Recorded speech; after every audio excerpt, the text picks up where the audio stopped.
ಆಡು ಮುಟ್ಟದ ಸೊಪ್ಪಿಲ್ಲ, ಮಹೇಶ್ ಅವರು ಮಾಡದೇ ಇರುವಂತಹ ಸಮಾಜ ಸೇವೆ ಇಲ್ಲ ಅಂತ ಹೇಳಿರೂ ತಪ್ಪಾಗ್ಲಿಕ್ಕಿಲ್ಲ. ಯಾವ ಜಾಗದಲ್ಲಿ ಅವಶ್ಯಕತೆ ಇದೆಯೋ ಅಲ್ಲಿ ಮಾತೃಭೂಮಿ ಸೇವಾ ಫೌಂಡೇಶನ್ ಇರಬೇಕು. ಆ ಒಂದು ಏನು ಅವಶ್ಯಕತೆ ಇದೆಯೋ ಅದನ್ನು ಕೊಡಬೇಕು, ಅದನ್ನು ಫಿಲ್ ಮಾಡಬೇಕು ಅನ್ನುವಂಥ ಉದ್ದೇಶನ.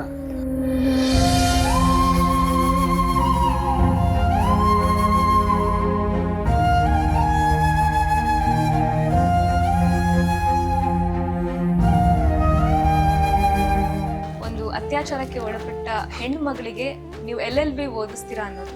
ಲೈಫ್ ಲೀಡ್ ಮಾಡೋದು ಕಷ್ಟ ಆಗ್ತಿದೆ, ಓದ್ಲಿಕ್ಕೆ ಆಗ್ತಾ ಇಲ್ಲ. ಇಲ್ಲ ಇಲ್ಲಿ ಓದೋನು ಸಪೋರ್ಟ್ ಮಾಡ್ತೀನಿ, ತಲೆ ಕೆಡಿಸ್ಕೊಡ ಅಂತೇಳಿ. ಆಮೇಲೆ ಅಲ್ಲಿಂದ ಆಚೆಗೆ ಅವಳ ಎಜುಕೇಷನ್ ನಾವು ಸಪೋರ್ಟ್ ಮಾಡ್ತಾ ಹೋಗ್ತೀವಿ. ಅವಳು LLB ಮುಗಿಸ್ಕೊಂಡು ಚೆನ್ನಾಗಿದ್ದಾಳೆ.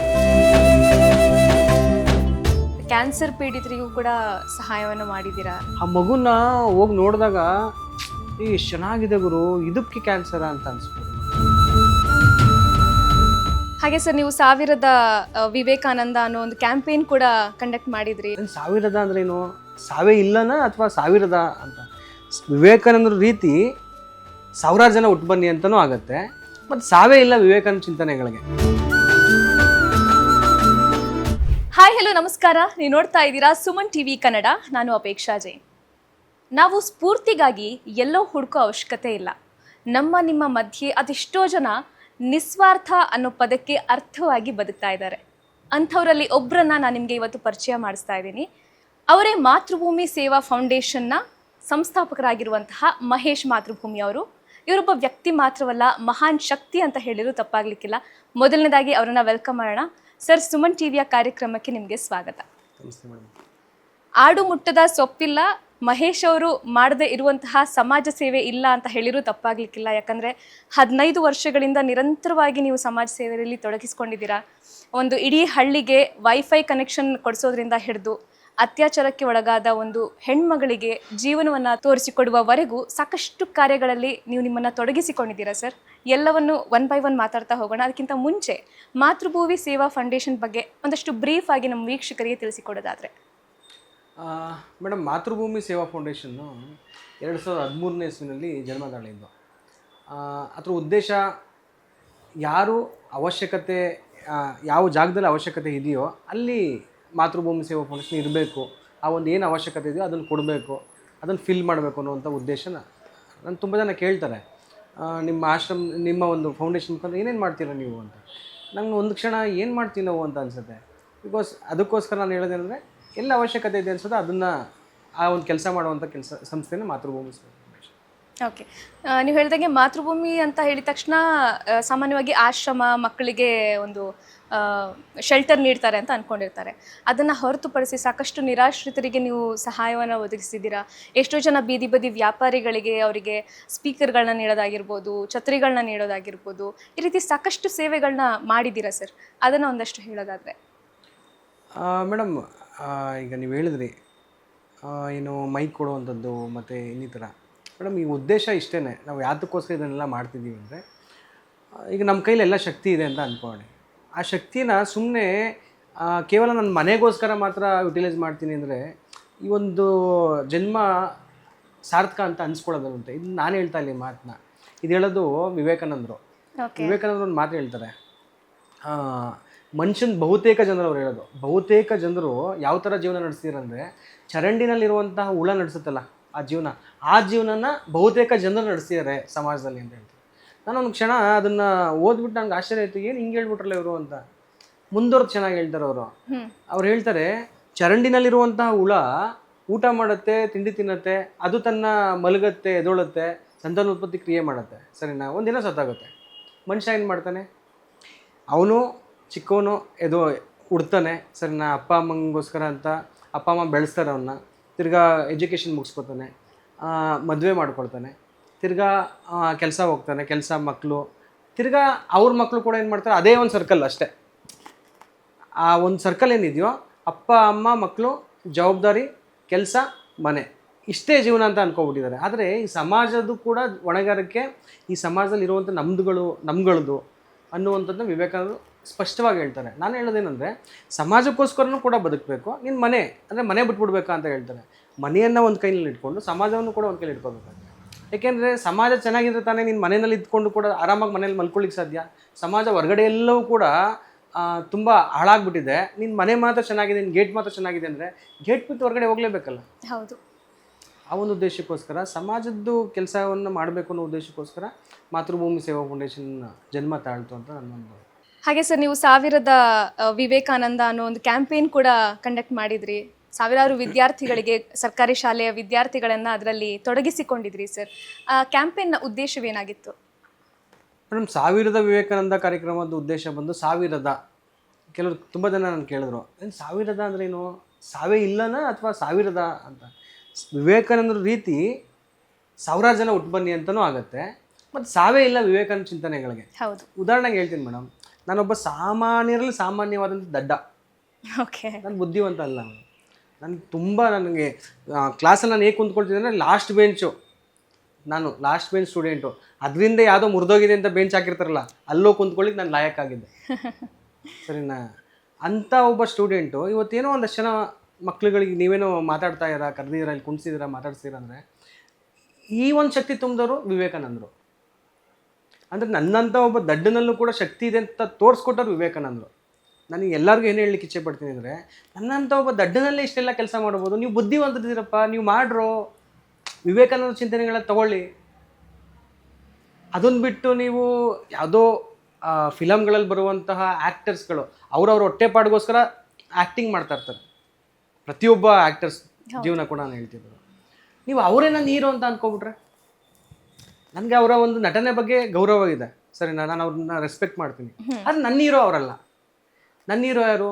ಈ ಸಮಾಜಕ್ಕೋಸ್ಕರ ಬದುಕ್ತವ್ರು, ನಮಗೊಂದು ಒಳ್ಳೆಯ ಮಾರ್ಗ ಹಾಕ್ಕೊಟ್ಟಿರ್ತಾರಲ್ಲ, ಅದನ್ನ ಫಾಲೋ ಮಾಡುವಂಥ ಉದ್ದೇಶಕ್ಕೋಸ್ಕರ, ಈ ದೇಶಕ್ಕೋಸ್ಕರ ಯಾರು ತಮ್ಮ ಜೀವ ಅರ್ಪಿಸಿದ್ರು, ಈ ಸಮಾಜಕ್ಕೋಸ್ಕರ ತಮ್ಮ ಜೀವನವನ್ನು ಯಾರು ಮುಡುಪಾಗಿಟ್ಟಿದ್ರು, ಈ ಸಮಾಜ ಬದಲಾವಣೆಗೋಸ್ಕರ ಯಾರು ತಮ್ಮ ಜೀವನವನ್ನೇ ಸವಸ್ಬಿಟ್ರು, ಅವ್ರು ನಮ್ಮ ರಿಯಲ್ ಹೀರೋಸ್ಗಳು. ಅದನ್ನು ಬಿಟ್ಟು 3.5 ಗಂಟೆ ಬರುವಂಥ ಆ್ಯಕ್ಟಿಂಗ್ ಮಾಡುವಂಥವ್ರೆ ನಮ್ಮ ಹೀರೋ ಅಂತ ಅಂದ್ಕೊಂಡು ಯಾ ಕಡೆ ಹೋಗ್ತಿದ್ವಿ ನಾವು ಅನ್ನೋ ಉದ್ದೇಶಕ್ಕೋಸ್ಕರ ಸಾವಿರದ ವಿವೇಕಾನಂದ ಕಾರ್ಯಕ್ರಮ ರೂಪಿಸ್ತೀವಿ. ತುಂಬ ಶಾಲಾ ಕಾಲೇಜುಗಳನ್ನ ಟಚ್ ಮಾಡಿದ್ವಿ, ಈ ವಿಚಾರಗಳನ್ನ ತಿಳಿಸಿದ್ವಿ. A for apple, B for ball, C for cat ಅಲ್ಲ, A for Abbakka, B for Bhagat Singh, C for Chandrashekhar Azad, D for Dayananda Saraswati, E for Ishwarchandra Vidyasagar, V for Vivekananda, I for Indian National Army, Z for Zeenat Mahal. ಅಂದರೆ ನಮ್ಮ ದೇಶಕ್ಕೋಸ್ಕರ ತಮ್ಮ ಜೀವನವನ್ನು ಅರ್ಪಿಸೋರು ಇವರು. ಇವ್ರ ಬಗ್ಗೆ ಯೋಚನೆ ಮಾಡಿ, ವೆರಿ ಥಾಟ್ಫುಲ್ ಸರ್ ಅನ್ನೋ ಉದ್ದೇಶಕ್ಕೋಸ್ಕರ ಸಾವಿರದ ವಿವೇಕಾನಂದ ಕಾರ್ಯಕ್ರಮ ರೂಪಿಸ್ತೀವಿ. ಅದು ಮಾತೃಭೂಮಿ ಶುರು ಆಗ್ತಾವಿಂದಲೂ ಈ ಒಂದು ಕಾರ್ಯಕ್ರಮ ನಿರಂತರ ನಡ್ಕೊಬರ್ತದೆ. ಹಲವಾರು ಜನ ವಿದ್ಯಾರ್ಥಿಗಳು ಇದ್ರ ಮುಖಾಂತರ ಇನ್ಸ್ಪೈರ್ ಆಗಿದ್ದಾರೆ. ತುಂಬ ಜನ ಮಾತಾಡ್ತಾರೆ ನಮ್ಮ ಜೊತೆ, ಇವತ್ತಿಗೂ ಕೂಡ ಟಚಲ್ಲಿದ್ದಾರೆ. ಅಣ್ಣ, ನಾನು ಇವತ್ತು ಆ ಕಾರ್ಯಕ್ರಮಕ್ಕೆ ಹೋಗಿದ್ದೆ, ಅದನ್ನು ಮಾಡಿದ್ವಿ, ಇದನ್ನು ಮಾಡಿದ್ವಿ ನೋಡಿ, ನಮ್ಮ ಮನೆ ಅಂಗಳದಲ್ಲಿ ಎಲ್ಲ ಸ್ವಚ್ಛ ಆಗಿ. ಸರಿಯಪ್ಪ, ಫಸ್ಟ್ ನೀವು ಮನೆ ಸ್ವಚ್ಛಾಗಿ ಇಟ್ಕೊಂಡಿದ್ಯಾ? ಓಕೆ, ನೆಕ್ಸ್ಟ್ ಗೇಟ್ ಹತ್ರ ಬಾ ಅಂತ ಹೇಳ್ತೀವಿ ನಾವು. ಗೇಟ್ ಹತ್ರ ಬಂದ ರೋಡ್ಗೆ ಬಾ ಅಂತ ಹೇಳ್ತೀವಿ, ರೋಡ್ನ ಸ್ವಚ್ಛಗೊಳಿಸು. ಅಂದರೆ ತಮ್ಮ ಸಮಾಜವನ್ನು ತಾವೇ, ಈಗ ನನ್ನ ಸಮಾಜ ಇದು ಸರಿ ಅಂತ ಯಾರಲ್ಲಿ ಆ ಪ್ರಜ್ಞೆ ಮೂಡಿಸ್ತಾರೋ ಅವಾಗಲೇ ಸಮಾಜ ಓಕೆ ಬದಲಾವಣೆ ಸಾಧ್ಯ ಆಗೋದಂತೆ. ನೋಡಿ, ಎಲ್ಲರನ್ನೂ ಬೈಕೊಂಬಂದ್ರೆ ನೀನು, ಉದಾಹರಣೆ ನಾನು ಎಲ್ಲರನ್ನೂ ಬೈಕೊಂಬಂದು ನಾನೇನು ಮಾಡ್ತೀನಿ ಹಂಗಾರೆ? ಕರೆಕ್ಟ್. ಬೈಯೋದೇ ನನ್ನ ಕೆಲಸನ? ಬೈಯೋದು ನಿಲ್ಲಿಸಿ ಕೆಲಸ ಮಾಡಿ ಅಂತ ನಾನು ಈ ಒಂದು ಕಾರ್ಯಕ್ರಮ ಮುಖಾಂತರ ಹೇಳಲಿಕ್ಕೆ ಇಚ್ಛೆಪಡ್ತೀನಿ. ಓಕೆ, ನೀವು ಹೇಳಿದ್ರಿ ವಿವೇಕಾನಂದ ಅವ್ರನ್ನ ನೀವು ಹೀರೋ ಆಗಿ ಕನ್ಸಿಡರ್ ಮಾಡ್ತೀರಾ, ದೇಶ ಸೇವೆ ಎಲ್ಲ ಮಾಡಿದ್ದಾರೆ ಅಂತ. ಅದೇ ರೀತಿ ನಿಮ್ಮನ್ನು ಒಂದಷ್ಟು ಜನ ಹೀರೋ ಆಗಿ ಕನ್ಸಿಡರ್ ಮಾಡೋ ಬಳಗನೂ ಇದೆ, ನಿಮ್ಮ ಆಶ್ರಮದ ಮಕ್ಕಳು ಸರ್. ಬಿಕಾಸ್ ಸಾಮಾನ್ಯವಾಗಿ ಆಶ್ರಮ ಅಂದ ತಕ್ಷಣ ಅಲ್ಲಿ ಒಂದು SSLC ವರೆಗೂ ಮಕ್ಕಳನ್ನ ಓದಿಸ್ತಾರೆ, ನೋಡ್ಕೋತಾರೆ. ಬಟ್ ನೀವು ಹಾಗಲ್ಲ, ಅವ್ರಿಗೆ ಇಂಜಿನಿಯರಿಂಗ್ ಮಾಡಬೇಕಾ ಇಂಜಿನಿಯರಿಂಗ್ ಮಾಡಿಸ್ತೀರಾ, LLB ಮಾಡಬೇಕಾ LLB ಮಾಡಿಸ್ತೀರಾ, MBBS ಮಾಡಬೇಕಾ ಅದನ್ನೂ ಮಾಡೋಕ್ಕೆ ನೀವು ಪ್ರೋತ್ಸಾಹ ನೀಡ್ತೀರಾ ಸರ್. ಯಾಕೆ ನಿಮಗೆ ಮಕ್ಕಳ ಮೇಲೆ ಅಷ್ಟೊಂದು ಒಲವು, ಎಜುಕೇಷನ್ ಮೇಲೆ ಅಷ್ಟೊಂದು ವಿಶ್ವಾಸ ಅಂತ ಸರ್? ಮೇಡಮ್, ಒಳ್ಳೆ ಪ್ರಶ್ನೆ ಕೇಳಿದ್ರಿ. ಇದಕ್ಕೆ ನಿನ್ನೆ ರಾತ್ರಿ 10:15 ಅದ್ವಿಕಾ ಅಂತ ಒಂದು ಹೆಣ್ಮಗಳು ಮೆಸೇಜ್ ಮಾಡಿದ್ದಾಳೆ ನಮಗೆ. ಸರಿನಾ? ಸುಮ್ಮನೆ ಆ ಮೆಸೇಜ್ನ ಓದ್ತೀನಿ, ಕೇಳಿಸ್ಕೊಳ್ಳಿ. ಅವಳದೇ ಒಂದು ಅಭಿಪ್ರಾಯನ, ಅದು ಅವಳು ನಮ್ಮ ಮಾತೃಭೂಮಿ ಕಡೆಯಿಂದ ಓದಿಸಿರುವಂಥ ಹೆಣ್ಮಗಳೇ. ಸರಿನಾ? ನನಗೆ ರಾತ್ರಿ ಒಂದು 11:15 ಆ ಮೆಸೇಜ್ ನೋಡಿದೆ. ನೋಡಿ, ನಾನು ಇವಳಿಗೆ ಏನು ರಿಪ್ಲೈ ಮಾಡಲಿಲ್ಲ ಅಂತ ಅನಿಸ್ತು ಸಡನ್ನಾಗಿ ನನಗೆ. ಆ ಒಂದು ಹೆಣ್ಮಗಳು ಹೇಳ್ತಾಳೆ, ನಾನು 3rd ಇಯರ್ MBBS ಮುಗಿಸ್ಕೊಂಡೆ, ಅಂದರೆ ಕಂಪ್ಲೀಟ್ ಆಯಿತು, 4th ಇಯರ್ MBBSಗೆ ನಾನು ಹೋಗ್ತಾ ಇದ್ದೀನಿ. ನಿಮ್ಮೆಲ್ಲರ ಸಪೋರ್ಟಿಂದ ನಾನು ಈ ಒಂದು ಕೆಲಸ ಮಾಡ್ಲಿಕ್ಕೆ ಸಾಧ್ಯ ಆಯಿತು. ಎಸ್ಪೆಷಲಿ ಮಾತೃಭೂಮಿ ಸೇವಾ ಫೌಂಡೇಶನ್ನು ತೊಗೊಂಡಿರುವಂಥ ಇನಿಷಿಯೇಟಿವ್ ಇದೆಯಲ್ಲ, ಆ ಒಂದು ಫೈನಾನ್ಷಿಯಲ್ ಸಪೋರ್ಟ್ ಆಗಿರ್ಬೋದು, ಆ ಮಾರಲ್ ಸಪೋರ್ಟ್ ಆಗಿರ್ಬೋದು, ಆ ಒಂದು ಇದನ್ನು ನಾನು ಯಾವತ್ತೂ ಕೂಡ ಮರಿಲಿಕ್ಕೆ ಸಾಧ್ಯ ಇಲ್ಲ. ನನ್ನಂಥ ಬಡತನದಲ್ಲಿ ಇರುವಂತಹ ಒಂದು ಹೆಣ್ಮಗಳನ್ನ ಇವತ್ತು MBBS ಮಾಡಿಸಿರುವಂಥ ಈ ಮಾತೃಭೂಮಿ ಸಂಸ್ಥೆಗೆ ನಾನು ಸದಾ ಚಿರಋಣಿಯಾಗಿರ್ತೀನಿ ಅಂತ ಅವಳೊಂದು ಇಂಗ್ಲೀಷ್ನಲ್ಲಿ ಮೆಸೇಜ್ ಮಾಡಿದ್ದಾಳೆ. ಓಕೆನಾ? ಅಂದರೆ ನಾನು ಏನು ಹೇಳಲಿಕ್ಕೆ ಇಚ್ಛೆ ಪಡ್ತೀನಿ ಅಂದರೆ, ಮೇಡಮ್ ಇವರೆಲ್ಲ ಯಾರು?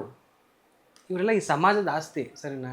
ಇವತ್ತು ನಾವು ನಮ್ಮನೆ ಆಯಿತು, ನಮ್ಮ ಮಕ್ಕಳಾಯಿತು ಅಂತ ನಾವು ಇದ್ಬಿಟ್ಟಿದ್ದೀವಿ, ಸರಿನಾ? ನನಗೆ ಕಳೆದ ಒಂದು 3-4 ವರ್ಷಗಳಿಂದ ಒಂದು ಶಾರ್ಟ್ ಮೂವಿ ಮಾಡಿದ್ವಿ ನಾವೇನೆ, ಓಕೆ. ಸರಿನಾ? ಅದ್ರ ಒಂದು ಸ್ಟೋರಿ ಏನಂದರೆ, ರಮೇಶ ಸುರೇಶ್ ಅಂತ ಇಬ್ಬರು ಮಕ್ಕಳಿರ್ತಾರೆ.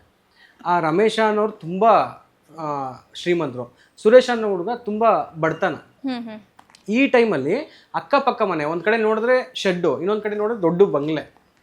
ಅವ್ರೇನು ಎಷ್ಟು ಕ್ಲೋಸ್ ಫ್ರೆಂಡ್ಸ್ ಅಂದರೆ ಕೈಯಲ್ಲಿ ಒಬ್ಬರ ಹೆಸರು ಒಬ್ಬರು ಅಚ್ಚೆ ಹಾಕ್ಸ್ಕೊಬಿಡ್ತಾರೆ. ಅವ್ರ ಅಪ್ಪಂಗೆ ಗೊತ್ತಾಗ್ಬಿಟ್ಟು ಈ ಶ್ರೀಮಂತರು ಹುಡುಗ ಏನು ಮಾಡ್ತಾರೆ, ಶ್ರೀಮಂತರು ಅವ್ರ ಅಪ್ಪ ಏನು ಮಾಡ್ತಾರೆ, ಆ ಹುಡುಗನ ಕರ್ಕೊಂಡೋಗಿ ಬೋರ್ಡಿಂಗ್ ಸ್ಕೂಲ್ ಸೇರಿಸ್ಬಿಡ್ತಾರೆ. ಬೋರ್ಡಿಂಗ್ ಸ್ಕೂಲ್ ಸೇರಿಸಾದ ನಂತರ ಅವ್ನು ಅಲ್ಲೇ ಓದಿ, ಅಲ್ಲೇ ಇಂಜಿನಿಯರಿಂಗ್ ಮುಗಿಸ್ಕೊಂಡು ಅವ್ನು ಅಲ್ಲೇ ಹೊರಗಡೆ ದೇಶಕ್ಕೆ ಹೋಗಿ ಅಲ್ಲೇ ಸೆಟ್ಲ್ ಆಗಿಬಿಡ್ತಾನೆ. ಎಷ್ಟೋ ವರ್ಷಗಳ ಆದಮೇಲೆ ಬರ್ತಾ ಇರ್ಬೇಕಾದ್ರೆ ಏರ್ಪೋರ್ಟಿಂದ ಒಂದಷ್ಟು ಜನ ಕಳ್ಳರು ಅಡ್ಡ ಹಾಕಿ ದರೋಡೆ ಮಾಡ್ಲಿಕ್ಕೆ ಪ್ರಯತ್ನ ಪಡ್ತಾರೆ. ಅವಾಗ ದೊಡ್ಡ ಫೈಟಿಂಗ್ ಆಗುತ್ತೆ. ಅವಾಗ ಆ ಹುಡುಗ ಸತ್ತೋಗ್ತಾನೆ. ಯಾರು? ಈ ಶ್ರೀಮಂತ ಹುಡುಗ ಸುರೇಶ್. ಓಕೆ. ಸಾಯಿಸೋರು ಯಾರು ಗೊತ್ತಾ? ಈ ಬಡತನದಲ್ಲಿದ್ದಂಥ ಹುಡುಗ. ಅಂದರೆ ಎಜುಕೇಷನ್ ಎಷ್ಟು ಇಂಪಾರ್ಟೆಂಟ್ ಆಗುತ್ತೆ. ಅವ್ರ ತಂದೆನ ಹೋಗಿ ಇಂಟರ್ವ್ಯೂ ಮಾಡ್ತಾರೆ ಮೇಡಮ್.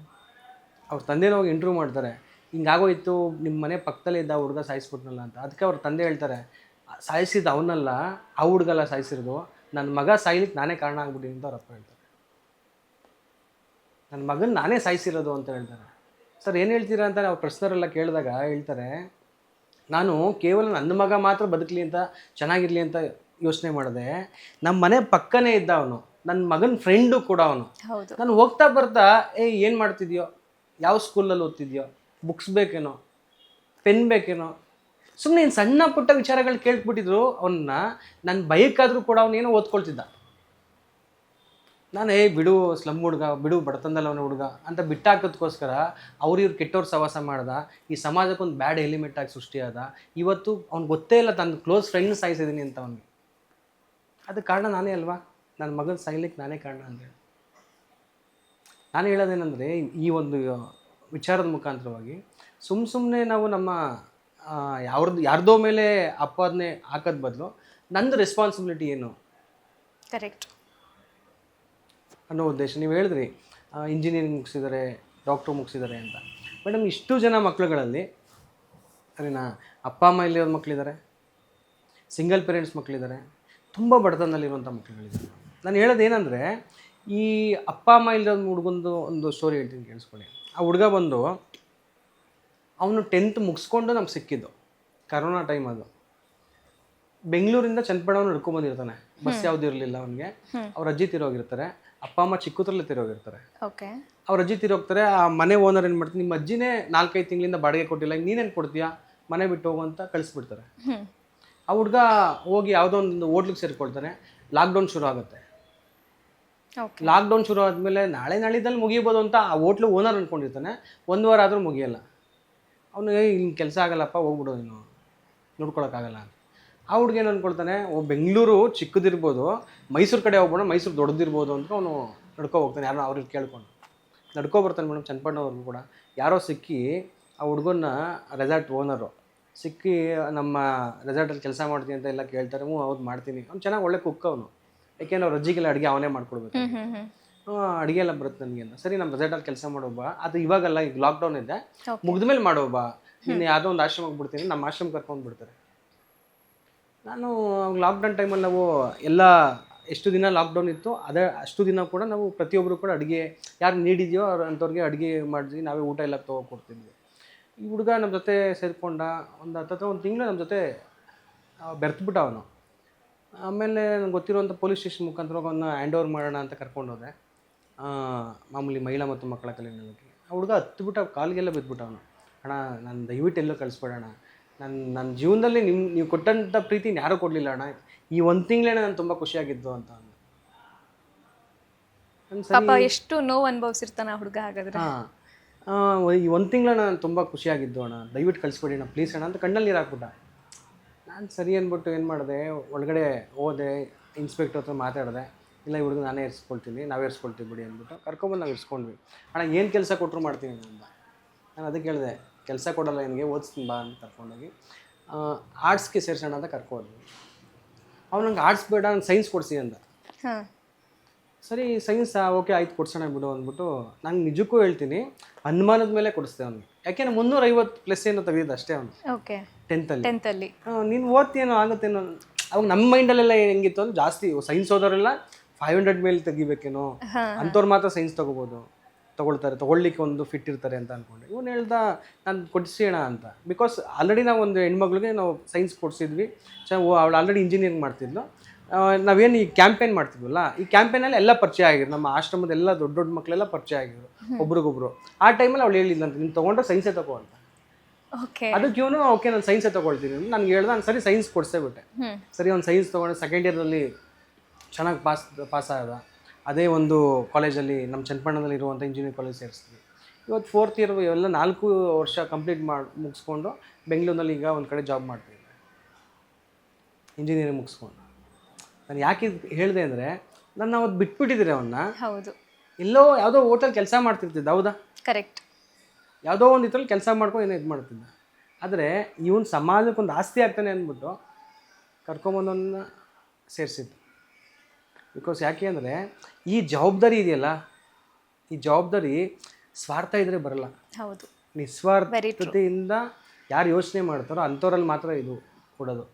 ನಿಜಕ್ಕೂ ಕೂಡ ಏನು ಎಕ್ಸ್ಪೆಕ್ಟೇಷನ್ ಇಟ್ಕೊಂಡಿರಲಿಲ್ಲ, ಏನು ಎಕ್ಸ್ಪೆಕ್ಟೇಷನ್. ಇವತ್ತು ನಿಜಕ್ಕೂ ಹೆಂಗೆ ಅಂದರೆ ಏನೇ ನಮ್ಮದು ಏನೋ ಒಂದು ಕೆಲಸ ಆಗಬೇಕಾದ್ರೂ ಕೂಡ ಸಡನ್ನಾಗಿ ಫೋನ್ ಬಂತು ಅಂದರೆ ಅವನಿಗೆ ಕಾಲು ಹೋಗುತ್ತೆ ಇವಾಗಲೂ. ಬಿಕಾಸ್ ಯಾಕೆ ಅಂದರೆ ಅವನು ಅಷ್ಟು ಬೆರ್ತೋಗಿದ್ದ ನಮ್ಮಲ್ಲಿ, ಅಷ್ಟೊಂದು ಬೆರ್ತೋಗಿದ್ದ ನಮ್ಮಲ್ಲಿ. ಇವಾಗ ಎಲ್ಲ ಚನ್ನಪಟ್ಟಣದಿಂದ ಎಲ್ಲ ಬೆಂಗಳೂರು ಬಂದಿದ್ದಾರೆ ನಮ್ಮ ಅಷ್ಟು ಹುಡುಗರುಗಳು ಕೂಡ, ಇಂಜಿನಿಯರಿಂಗ್ ಎಷ್ಟು ಮಕ್ಕಳುಗಳು ಬೆಂಗಳೂರಲ್ಲಿ ಇದ್ದಾರೆ. ಬೆಂಗಳೂರಲ್ಲಿ ಆಶ್ರಮ ಕಟ್ಟಿಸ್ತಿದ್ದೀರಾ? ಇಲ್ಲ, ಇಲ್ಲಿಂದ ಒಂದು 50 ಕಿಲೋಮೀಟರ್ ಆಗುತ್ತೆ ಚನ್ನಪಟ್ಟಣದಲ್ಲಿ ನಮ್ದು ಆಶ್ರಮ ಇರೋದು ಚಿಕ್ಕನಹಳ್ಳಿ ಅಂತ. ಅಲ್ಲೊಂದು ಅರೌಂಡ್ ಒಂದು 70ರಿಂದ 80 ಜನ ಮಕ್ಕಳಿಗೆ ಆಗುವಷ್ಟು ಆಶ್ರಮ ಬಿಲ್ಡ್ ಆಗಿದೆ. ಅವ್ರು ಉಳ್ಕೋಬೋದು ಆರಾಮಾಗಿ. ಅಲ್ಲೇ ಪಕ್ಕದಲ್ಲಿ ಸ್ಕೂಲ್ ಇದೆ, ಹಾಸ್ಪಿಟಲ್ ಇದೆ, ಕಾಲೇಜ್ ಇದೆ. ಆ ಒಂದು ಪ್ರದೇಶದಲ್ಲಿ ಇದು ಮಾಡ್ಬೋದು. ಹಾಗೆ MSW ಮುಗಿಸ್ಕೊಂಡಿರುವಂಥ ಒಂದು ಹುಡುಗ ಇದ್ದಾನೆ, ಅವನು ಇದೇ ಟೊಯೋಟಾದಲ್ಲಿ ವರ್ಕ್ ಮಾಡ್ತಿದ್ದಾನೆ. ಇನ್ನೊಬ್ಬ MS ಮಾಡ್ಕೊಂಡು ಜರ್ಮನಲ್ಲಿ ವರ್ಕ್ ಮಾಡ್ತಿದ್ದಾನೆ. ಹೀಗೆ ಒಬ್ಬೊಬ್ಬರು ಇದ್ದಾರೆ. ಓಕೆ, ನೀವು ಲಾಕ್ಡೌನ್ ಬಗ್ಗೆ ಹೇಳ್ತಿದ್ದಾಗ ನನಗೊಂದು ವಿಚಾರ ನೆನಪಾಯಿತು ಸರ್. ಕೋವಿಡ್ ಟೈಮಲ್ಲಿ ನೀವು ಒಂದು ಇಡೀ ಹಳ್ಳಿಗೆ ವೈಫೈ ಕನೆಕ್ಷನ್ ಕೊಡಿಸಿದ್ರಿ. ನ್ಯಾಷನಲ್ ಲೆವೆಲಲ್ಲಿ ನ್ಯೂಸ್ ಆಗಿತ್ತು ಅದು. ಡೆಕ್ಕನ್ ಹೆರಾಲ್ಡಲ್ಲಿ ಫ್ರಂಟ್ ಪೇಜಲ್ಲಿ ಆ ನ್ಯೂಸ್ನ ಹಾಕಿದ್ರು ಸರ್. ಸೊ ನಿಮ್ಗೆ ಯಾಕೆ ಅನಿಸ್ತು ಆ ಥರ ಮಾಡಬೇಕು ಅಂತ ಹೇಳಿ, ಆ್ಯಂಡ್ ಏನು ಇನ್ಸ್ಪಿರೇಷನ್ ಕೊಡ್ತು ಅಂತ? ಮೇಡಮ್, ಮಾತೃಭೂಮಿ ಸೇವಾ ಫೌಂಡೇಶನ್ ಶುರು ಮಾಡೋದಂತ ಕತೆ ಹೇಳ್ತೀನಿ ಕೇಳಿಸ್ಕೊಳ್ಳಿ ಮೇಡಮ್. ಆ ರಿಲೇಟೆಡ್ಗೆ ಕನೆಕ್ಟ್ ಮಾಡ್ತೀನಿ ಹೇಳ್ದಂತ. ಓಕೆ, ನನ್ನ ಮಾತೃಭೂಮಿ ಸೇವಾ ಫೌಂಡೇಶನ್ ಶುರು ಮಾಡೋದು 2013. ಆ ಸಂದರ್ಭದಲ್ಲಿ ನಾನೊಂದು ಸುಮ್ಮನೆ ಗೂಗಲ್ ಸರ್ಚ್ ಮಾಡಿ ನೋಡ್ತಿದ್ದೆ ಟೋಟಲ್ ಎಷ್ಟು NGO ಇದೆ ಅಂತ. ಓಕೆ, 32 ಲಕ್ಷ NGO ಇದೆ ನಮ್ಮ ಇಂಡಿಯಾದಲ್ಲಿ ಅವಾಗ ಇತ್ತು. ನಾನು ರಿಜಿಸ್ಟರ್ ಮಾಡಿಸಿದ್ರೆ 32 ಲಕ್ಷ ನಂದು ಒಂದು. ಹೌದು, ಸರಿನಾ? ನಾನು ಅವಾಗ ಒಂದು ಯೋಚನೆ ಮಾಡಿದೆ, 6.25 ಲಕ್ಷ ಹಳ್ಳಿ ಇದೆ, ಒಂದೊಂದು ಹಳ್ಳಿಗೆ 5 NGO ಕೆಲಸ ಮಾಡಿದ್ರು ಕೂಡ ಆ ಹಳ್ಳಿನ ಯಾವ ಮಟ್ಟಕ್ಕೆ ತೊಗೊಂಡು ಹೋಗ್ಬೋದಪ್ಪ? True sir. ಮತ್ತೇನು ಮಾಡ್ತೀರಲ್ಲ NGOದವರು? ನನಗನ್ಸಿದ್ದು ಅವತ್ತು. ನಾನು ಅವಾಗ ಏನು ಯೋಚನೆ ಮಾಡಿದೆ, ಓಕೆ ಈ 32 ಲಕ್ಷ ಜೊತೆ ನಾವು ನಿಂತ್ಕೋಬಾರ್ದು, ನಾವು ಸಪ್ರೇಟ್ ಇರಬೇಕು ಅನ್ನುವಂಥ ಥಾಟ್ ಇಟ್ಕೊಂಡು ಶುರು ಮಾಡೋದಂಥದ್ದು ಮೇಡಮ್. ಹಂಗೆ ಶುರು ಮಾಡಿದಂಥ ಸಂದರ್ಭದಲ್ಲಿ ಏನೇ ಮಾಡಿದ್ರು ಡಿಫ್ರೆಂಟಾಗಿ ಮಾಡಬೇಕು. ಏನೇ ಮಾಡಿದ್ರು ಒಂದು ಕೆಲಸ ಕೈಗೆ ಎತ್ಕೊಂಡ್ಮೇಲೆ ಓಕೆ ಅದು ಉಪಯೋಗ ಆಯ್ತಪ್ಪ ಅನ್ನೋಂಥ ಉದ್ದೇಶಕ್ಕೆ ಮಾಡಬೇಕು. ಆ ಟೈಮಲ್ಲಿ ಮೇಡಮ್ ನಾವು ಇಡೀ ನಮ್ಮ ಊರಿನಲ್ಲಿ, ಅದು ನಮ್ಮದೇ ಸ್ವಂತ ಊರದು ಚಿಕ್ಕನಹಳ್ಳಿ ಅಂತ, ಒಂದು 60 ಜನ ಮಕ್ಕಳನ್ನ ಗುರುತಿಸಿದ್ವಿ. ತುಂಬ ಬಡತನದಲ್ಲಿರುವಂಥ ಮಕ್ಕಳುಗಳವರು. ಅವ್ರಿಗೆಲ್ಲ ಟ್ಯಾಬ್ ಕೊಡಿಸೋದು ಫಸ್ಟು ಎಲ್ಲರಿಗೂ ಟ್ಯಾಬ್ ಕೊಡಿಸೋದಕ್ಕೆ. ಮೊಬೈಲ್ ಅವಾಗ ಇನ್ನೂ ಇರಲಿಲ್ಲ, ಎಲ್ಲರ ಹತ್ರನೂ ಮೊಬೈಲ್ ಅಂತ ಇರಲಿಲ್ಲ. ಯಾರ್ಯಾರಿಗೆ ಅನುಕೂಲ ಇತ್ತು ಅಂಥವ್ರ ಹತ್ರ ಮೊಬೈಲ್ ಇತ್ತು. ಟ್ಯಾಬ್ ಕೊಡಿಸಿದ್ವಿ. ಈಗ ಅದಕ್ಕೆ ಇಂಟರ್ನೆಟ್ ಬೇಕಲ್ವಾ? ಓಕೆ, ಇಂಟರ್ನೆಟ್ಟು ಫ್ರೀ ಮಾಡಿಸೋಣ ಅಂದ್ಬಿಟ್ಟು ಚನ್ನಪಟ್ಟಣದಲ್ಲಿ ಆಪ್ಟಿಕಲ್ ಕೇಬಲ್ಸ್ ಇಡ್ಸಿದ್ವಿ. ಏನಿಲ್ಲ ಒಂದು 3-4 ಲಕ್ಷ ಖರ್ಚಾಯ್ತು ಅವಾಗ. ನನ್ನ ತಮ್ಮ ಹರೀಶ್ ಅಂತ, ಅವನದು ಕೂಡ ಪ್ರಮುಖವಾದಂಥ ಪಾತ್ರ ಇದೆ ಈ ವಿಷಯದಲ್ಲಿ. ಯೂತ್ ಬ್ರಾಡ್ಬ್ಯಾಂಡ್ ಅನ್ನುವಂಥ ಆ ಒಂದು ಮುಖಾಂತರವಾಗಿ ನಾವು ಆಪ್ಟಿಕಲ್ ಕೇಬಲ್ಸ್ ಎಳಿಸಿ ಒಂದು ಏನಿಲ್ಲ ಒಂದು 20 ಕಡೆ ವೈಫೈ ಹಾಟ್ಸ್ಪಾಟ್ ಫ್ರೀ ಅಂತ ಮಾಡಿ ಫಸ್ಟು ಮಕ್ಳುಗಳಿಗೆ ಅಂತ ಮಾಡಿದ್ವಿ. ಆಮೇಲೆ ಮಕ್ಳುಗಳಿಗೆ ಏನು ಇಡೀ ಊರೇ ಯೂಸ್ ಮಾಡಲಿ ಬಿಡು ಅಂತ ಬಿಟ್ವಿ. ನಿಜಕ್ಕೂ ನಿಜಕ್ಕೂ ಅಂದ್ಕೊಂಡಿಲ್ಲ ಮೇಡಮ್. ಜಸ್ಟ್ ನಾನು ಏನು ಮಾಡಿದೆ, ಒಂದು ಎಡಿಟ್ ಮಾಡಿದೆ, ಈ ಥರ ಮಾಡಿದ್ದೀವಿ ಅಂದ್ಬಿಟ್ಟು ನಮ್ಮ ಇನ್ಸ್ಟಾ ಮತ್ತು ಫೇಸ್ಬುಕ್ಕಲ್ಲಿ ಮಾತೃಭೂಮಿ ಸೇವಾ ಫೌಂಡೇಶನ್ ಹಾಕ್ತೀವಿ. ಮಾಡಿದಾಗ ನನಗೆ ಒಬ್ಬರು ಫೋನ್ ಮಾಡಿದ್ರು, ರಶ್ಮಿ ಅಂತ. ನಿಮ್ಮದು ಆ ವಿಚಾರ ನೋಡಿದೆ, ತುಂಬ ಖುಷಿ ಆಯಿತು, ಒಂದು ಸಲ ಬರ್ಬೋದಾ ನೋಡ್ಬೋದಾ? ಬಂದರು, ಎಲ್ಲ ನೋಡಿದ್ರು. ಎಲ್ಲ ನೋಡಾದ್ಮೇಲೆ ಸುಮ್ಮನೆ ಆದೆ, ನನ್ನ ಬಂದರು, ಮಾಮೂಲಿ ನೋಡ್ಕೊಂಡು ಹೋದ್ರು ಬಿಡು ಅಂತ.